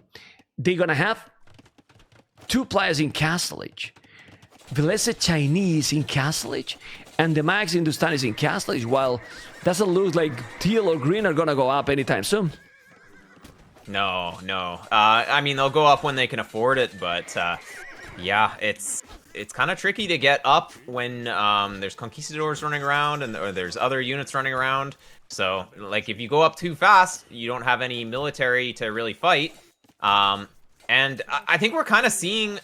Like, Slam is not going to have the greatest food economy. He's getting taken off of the box turtles here. And how are you going to spam conks with no food? Oh, and he lost 3 villas. It's true that those conks, man, they don't get any damage against the archers. I mean, against the Krobos maybe, but not against these archers. Well, Slam doesn't need to make extra TCs right now. He needs to focus on having a lot of conks and then let the others recover. But still, Suomi seems to be playing really great. We have now yellow with 3 camels coming. And husbandry. Those camels with husbandry are going to be great. There's the bloodlines. It's still probably not enough that you mentioned, but with husbandry, it makes things more and more complicated. And seriously, check the water. Yeah, I think camels with husbandry before the conquistadors can get husbandry, they can get a good fight. But yeah, once the conquistadors get husbandry, it can be really tough. But is Islam going to get husbandry in this game? Because... Yeah, well, he's going to have to eventually, but it's really expensive to get a barracks and a stable and husbandry tech. Yeah, whereas, like, he needs to get farms so that he can actually produce units. Yeah, that's crazy. I'm having to make that many farms when you are in this situation is tricky. You see now another village here dead from Dogao on the right side. And I was about to mention that the domination with Rubenstock over Dogao is insane. Check his population, both are going up, but... Rubenstock got completely the water, taking the docks. He has 6 fishing ships. He's playing amazing this series. Yeah, well, Rubenstock, look at the score, too. Just all the fighting. He's taken some really good fights, and now he's just so dominant on the water. He can add more docks to get better efficiency for the fish. He's going to be up here now. The conks are doing the damage.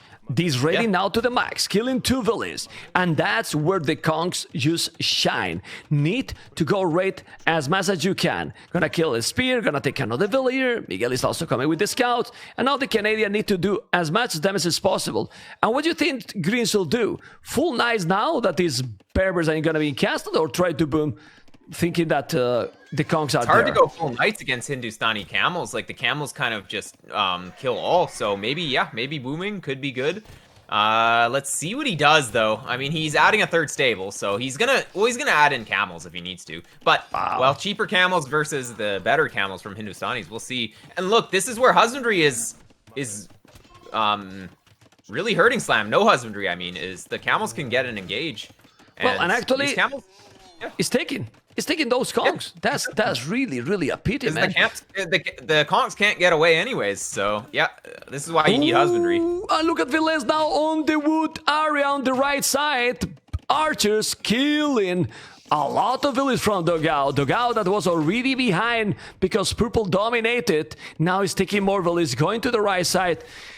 Oof. Suomi is starting to play really strong, and I will say that the civilizations here are quite even, if not better, for Los Machos. Yeah, maybe. We're just seeing Suomi get the damage done, and Los Machos is not really able to do too much. The conquistadors, you don't want to be defending with conquistadors. They're just kind of chilling at home, dealing with camel raids and stuff. They need to be going forward, but, well, he can't go forward anymore because he doesn't have husbandry. He's just going to get taken out. So, yeah, Barrett's coming down. We're going to be seeing a stable. And then once Husbandry's in, the Conquistadors are going to be really strong still. But these crossbowmen inside Dogao's base are still doing work.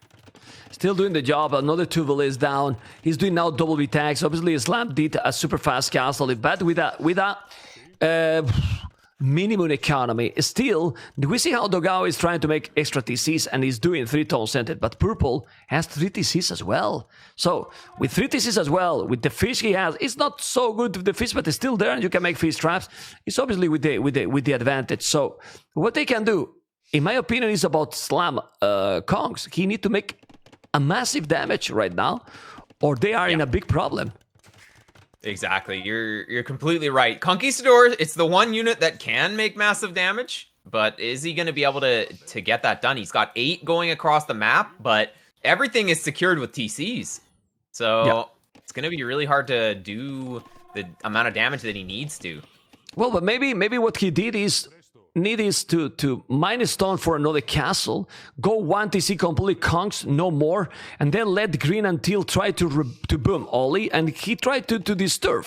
I don't see any other choice here for Los Machos. I don't know what you think. Yeah.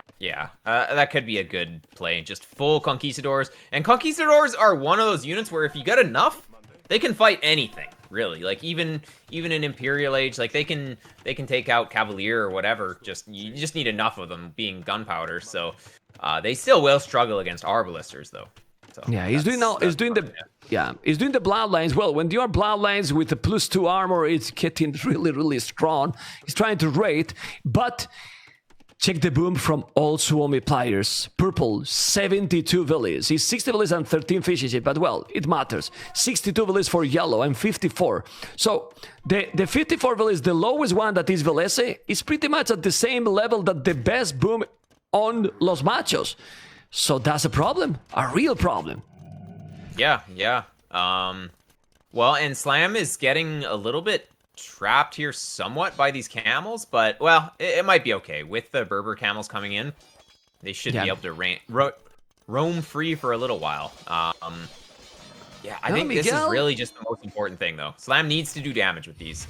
Yeah, well, Miguel is doing some good damage. As you mentioned, he's trying to kill the crowd, but I don't think he needs to fight the armies. Maybe against the camels yet, because you are together with the green, but with the Kongs, you need to kill villages. They are not killing, and right now, Suomi has 50 villages more overall, playing absolutely amazing and really well, the Finnish team. And I don't know, man, but this is looking really smooth now for Suomi, and he's taking the hill advantage here. Slam is still with the best score from their team, but Dogao, that is an amazing water player, he lost quite clear against Rubenstock. Yeah. Is that Dravidian's bonus, given that match that you get with the early start with the boost 200 wood? It seems to be very strong, man.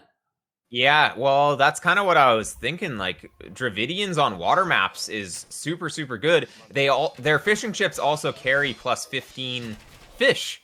And also their docks provide 5 additional population rooms. So they have some really good bonuses for going water. Yeah, you are saving a lot also, so with those bonuses as well, is nice, is very nice. Still, the numbers is really ahead for Suomi. A lot of army here, 75 army, 34, and I don't know what you think, but I'm starting to really see coming the 3-1, because Suomi is in a great position, and Purple Rubenstock is just full booming with Dravidians. And what is Dravidian gonna bring in Imperial? I want to see some crazy units, amigo. Yeah, well, let's see the Arumi Swordsman or some Elephant Archers or something cool. Because, well, what can Dravidians do? I mean, they could go Arb, that's boring, but they could go Arb. Well, they can go Siege Elephants and Halves that are amazing, no? The Dravidian Halves, for example, they are crazy. Really strong. Yeah. Well, let's see those Kongs. So husbandry, though. Yeah. Let's see this fight. Well, the players say that, well, and I believe that, you believe as well, that the Siege Elephants are much better than the Rams. But we will talk about that, because this is a big battle, and who is taking this one? A lot of Kongs now. Is so many Kongs. Yes, I see how Dogao has reboom like crazy. I mean, Dogao Reboom being behind. He has now the most villies in the game. 101-3. Now he's up. And he's gonna go probably Champ Skulls with Malians. Or you will go something else. See it. No, he's doing that. I can see it, but I don't know. Yeah, well, let's take a look. Honestly, he's doing that. He's building in the middle, and the army he's doing is gonna dominate Rubenstock. Rubenstock is going for the Arbalest. Let's say the boring approach from the Dravidians, and then that army from Dogao will dominate Rubenstock for sure. If you are able to beat champions +7, I mean, the archers don't kill those. Yeah, they don't. We'll see if Dogao's boom is going to be strong enough to really support too much. And well, he's 105 villas or 115 villas or whatever, so you know he's going to have a lot here. And the champions should do pretty well against the camels too from the max. So actually, the champ Skarls are probably the best play here. It kind of counters everything. He just needs a lot. Exactly. I mean, well, Vilese is also with archers here. Well, but just think a little bit. Purple has a boom, but he has no army. He's building the army now, you know, because it was booming completely. The one with the army is red, and now they're waiting. It's only camels. Teal need to be fast. Obviously, he need to be fast. He has now some army going. Slime is definitely doing a great job with those conks, and he's still going with more and more conks coming. Ooh, he has 600 stone. He still makes some castle there, but... let's see, man. Let's see, because the Arbalists from Purple are coming. He's not... Is he wall at home? Or there's a hole? Oh, man. There's a hole when the archers are going like this? No. Yeah, it's between not. the blacksmith and the house, probably. No. It's Probably. wall, but it's still. Oh, maybe it's not. only a palisade. No. Survival. Yeah, I mean, the palisade's basically a hole, so... Okay. Well, Kongs is still fighting there, but there's too many camels. That's the problem. How many camels is creating this beast, the max? So many. Really so many. We're going to be seeing the siege elephants from the Dravidians player, so that's going to be interesting. Okay. These arcs actually aren't going to get in. There was a stone wall that went up, so that's buying Dogao a lot of time. Yeah, and he's going to have the +7. He's doing plate mail armor, but the problem is that Dogao in this situation needed to be able to attack at some point. If he has to defend, he's gonna hold against purple, yes. But who is gonna hold against red and yellow together? Yeah, exactly. Right? Yeah, it just, they still have a long way to go to get back into this game. The Champ Skarls are a start, but I don't think that's gonna be the only good play that needs to be done. Like, they need to make a few other really good plays. And, well, these longswords going out before the upgrades are in, not really the greatest. Yeah. Well, the boom from the max, in my opinion, is against incredible, because he's having camels all the game, and look at his village numbers, and now he's on the way to Imperial. I mean, it's really crazy. How he managed everything at the same time. The economy going. Obviously, Hindustan is a good civilization for that. But he has been fighting all the time. And if we check the idle TC, well, he has idle TC, obviously, because he has so many. But man, 125 villas. Rubenstock 100. Yeah, now everyone has a lot of idle TC because they are not doing villas anymore. So it is irrelevant. I should have checked before, right? Slam has 6 minutes, but he has only 1 town center. So his 6 minutes are a lot more than the others. Yeah, well, look at what Rubenstock's doing. He's adding in Arumi swordsmen, so I think we're gonna be seeing Arumis versus these Champ Skarls, and that's just such a good counter. Yeah, but those champions, he has so many arbalists. It's crazy how in a moment he got so many units, man. Well, he got a big boom. He spam all the arbalists. He has a lot of champions, but that's the problem. Teal is fighting against purple, and really red and yellow has a huge advantage with Miguel and the Canadian Slam.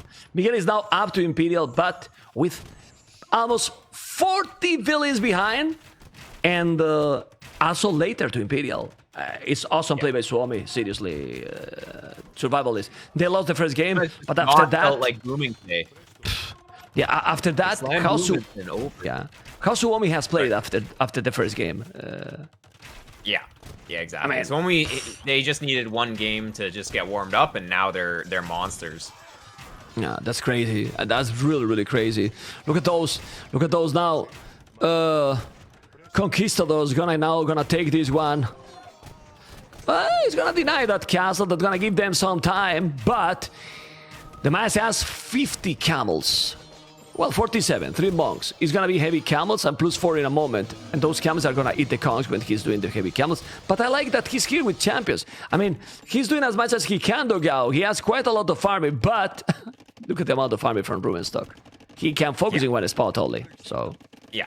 He can just sit on a hill and he can kill the champions in one hit. So it doesn't matter if they have even more pierce armor. They're still taking 2 damage per hit, which is enough to kill them in one hit pretty easily. And then with Yorumi Swordsman's support, you don't really need upgrades on the Yorumi Swordsman because they just have that charge attack. So yeah, just the Champ Scarls are really not gonna work out here. Hand cannons coming in. Yeah. And he can't focus. Yeah, he can't focus anymore because he was trying to go to the left too. Miguel is now in the Imperial, but as I said, Miguel has 14 armies, only 7 knights, 7 camels. We see now here the Kongs trying to do the job. Problem Slam still with now he's gonna make the second TC. You need a minimum economy while his opponent is gonna have the Imperial camel. Oh boy, well that castle is still not going up. Okay, they're holding somehow, but how Dogao is gonna hold at home against Purple? He's gonna be able? It doesn't really look like it. The bombard cannons are coming out on the front line as well, so really his best hope is to get some bombard cannons out to just like shoot down the arbs, but it's just not going to happen. The siege workshops are being camped now, and there's no, like, the defensive castle's so far back. It's looking really rough for Dogao. It's rough. It's really, really rough now. We will see the Kongs now going back as well on the left, on the right side. It's also sending now Armored Elephant, not Siege Elephants, Cavaliers for green, but he's still not there. And we have also Slam that he will never be up to Imperial. It's true that Kongs, if you're going full Kongs, obviously Elite Kongs are better. But as you were talking, if you are going full Kongs, they might help a node with the good composition. But that's the problem. Purple is focused only in one spot, while Dogao is trying to hold against Purple and help on the left. Just look, yes? Well, he's doing what he can, Dogao. Yeah. Dogao can't really stop the push coming in, so I guess he's just... Well, I guess he kind of is, because there isn't really a ton of siege, but now the Armored Elephants are coming. Dogao's gonna need to somehow clean out this army from Rubenstock, but he just has no answer to it, other than bombard cannons. Green is here. He has a bomber cannon, but he's gonna lose the bomber cannons. Look how he's sniping the bomber cannons with those. Oh, the Yorumi Swordsman. Yes, gonna lose the bomber cannon. Lost both. The Cavaliers are there finally. Those Cavaliers are +4. That help a lot. Yes, but on the left, still here with the champions. And now Red is doing architecture buildings here to cover the traps. And with the Arbalest, champions is still very dangerous. For me, it's impressive that Dogao, after all this raiding, he's still on 200 population. Like crazy. Yeah. I mean, what the hell? How? It's crazy. How? Yeah, well, they're just macroing behind this, and, well, these players have so much experience in these situations, so, yep, they just know how to give up the front line and start booming in the back while commanding all their units and all that, so... And the problem is... just starting. That look at the Imperial Camels here, now taking over those Cavaliers from Miguel. Miguel 82 villas. He's getting raided also at home. He has no economy at all, even less or the same villas than the Canadian Slam. They're all together here, and I really feel that the GG call is gonna be called very, very soon, because SUOMI is now in a total domination mode activated. And it's gonna kill everything. GG call. SUOMI is in the quarterfinals. Survivalist. Jeez. Wow. Yeah, that was a good showing. We thought that maybe it was gonna go like 3-2, but SUOMI was just dominating those last couple games.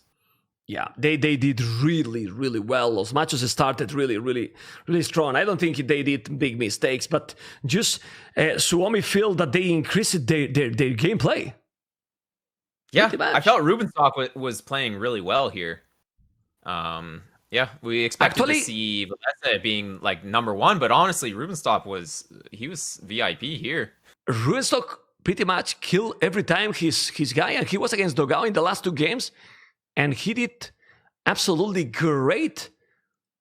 Seriously, and well, fantastic performance. You see here the economy against for Rubenstock, the most by far in the game.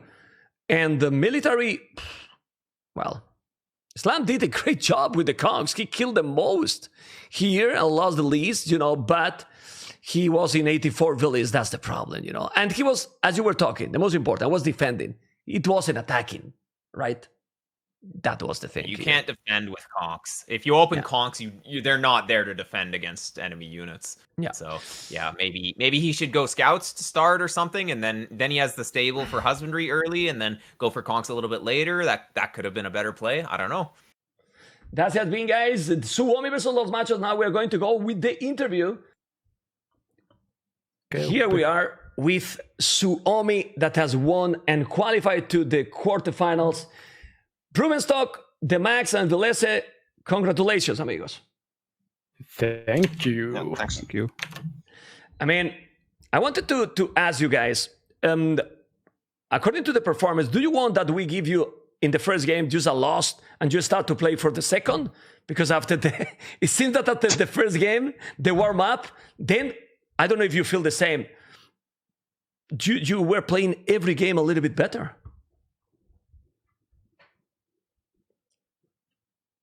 Yeah, we had the mistake in the first game that Vilese didn't wall his side, and then it kind of snowballed. But a small mistake in the Max. Yeah, but after that, I think we had really good civilization. So okay. The draft is important, but I'm gonna make you a hard question for you, the Max. I want to see what you're gonna answer to this one. Are you ready for a hard question? Are you the best pocket in Age of Empires 2? Yeah. Okay, that's a good answer. Let's go. You see, good question, good answer. I'm a good interviewer or not? What do you think, Rubenstock? Yeah. Okay, thank you. Amazing. Thank you. Amazing. Rubenstock. Another really important question, and this is for you. Did you feel this was one of your best series ever individually performance, because you have really dominated in this series? Yeah, I think I played well. I didn't play bad in any of the games, so I guess that's good for me. But I don't think I did anything super amazing. Just played safe, unlike usually. Well, but I'm you happy did to see the result. But you never died. You were playing against Dogao. Many times people has considered Dogao top 10 player for so long, and don't die and dominating him, because in the last game you dominated him, for example. Yeah, and also in the Canyon Lake, I was feeling the pressure super fast uptime by him, and I was surprised that he was in castle at the same time. But it could have been ugly there if he was a bit faster there. I'm super happy how I played in there in the Canyon Lake. Okay, but what happened, guys? You are supposed to beat the Black Forest players. What happened in the first game? It's supposed to be Black Forest. Vilese, you have been practicing Black Forest with the Rage Forest. What happened in that game when you face against Slam? What was the mistake there? I had a small timing before Castlage when Max's scouts arrived that I should have stonewalled the gap between me and Togao. So I think that was a mistake, not walling. Well, more like a stone walls was needed, right? Yeah. Okay. Because he had a lot more army. Okay. Do you feel, guys, that your performance as a team, the Max, I want to, now please, more than a yes, okay? Okay, the Max is a deal. Do you think that your performance as a team, it can go higher? Do you feel happy how you are playing? Or you think that you can still improve more as a team? I think we can improve. I think we still make plenty of mistakes in our games, and if we can fix them, we can become a better team. Okay, but you're talking about the flanks, because since you are the best pocket in Age of Empires, obviously it's the flanks, right? Yeah, obviously. Okay. I like to. Sorry, Vilese, sorry, Rubenstock. It's the Max. The Max is telling, so I have to ask this. Anyway, jokes aside, I believe that your goal in the tournament is at least what? At least top 4? Yeah, top 4 is the minimum, I would say. Yeah, I would say so. Okay, so you are really happy. You are now in the quarterfinals, and you don't really mind. You have more time to prepare because you don't have to play 2 series the next week, so you can prepare a best of 7. And do you care the opponent, or you are ready to face anyone? Anyone, bring it on. Rubenstock, are we gonna see some douche in the tournament? I mean, don't spoil a lot. Are we gonna see some things or not? The masses is smiling, like thinking, "Don't spoil, don't spoil, don't spoil." You never know if my finger will find the delete button. Delete button. Anyway, It can also be an accident. An accident. Okay, well. Congratulations! Thank you so much for joining, and obviously for your great performance in the team games. You always deliver, but I feel that you are playing better. These last 2 games was, in my opinion, really really well played, because in the Maghreb map, stopping the Conquerors, Vilese, is not so easy, and I think that attack right on the Golden Stone kind of delayed them quite a lot. Yeah, that was our plan, so happy that it worked out. Okay. Anyway, we're gonna continue. Hopefully, you enjoy. Good luck for the quarterfinals, and see you the next weekend with Douche. Okay, Rubenstock. Yes. Congratulations, guys. Thank you for Thank joining. you. Thank you. Take care, guys.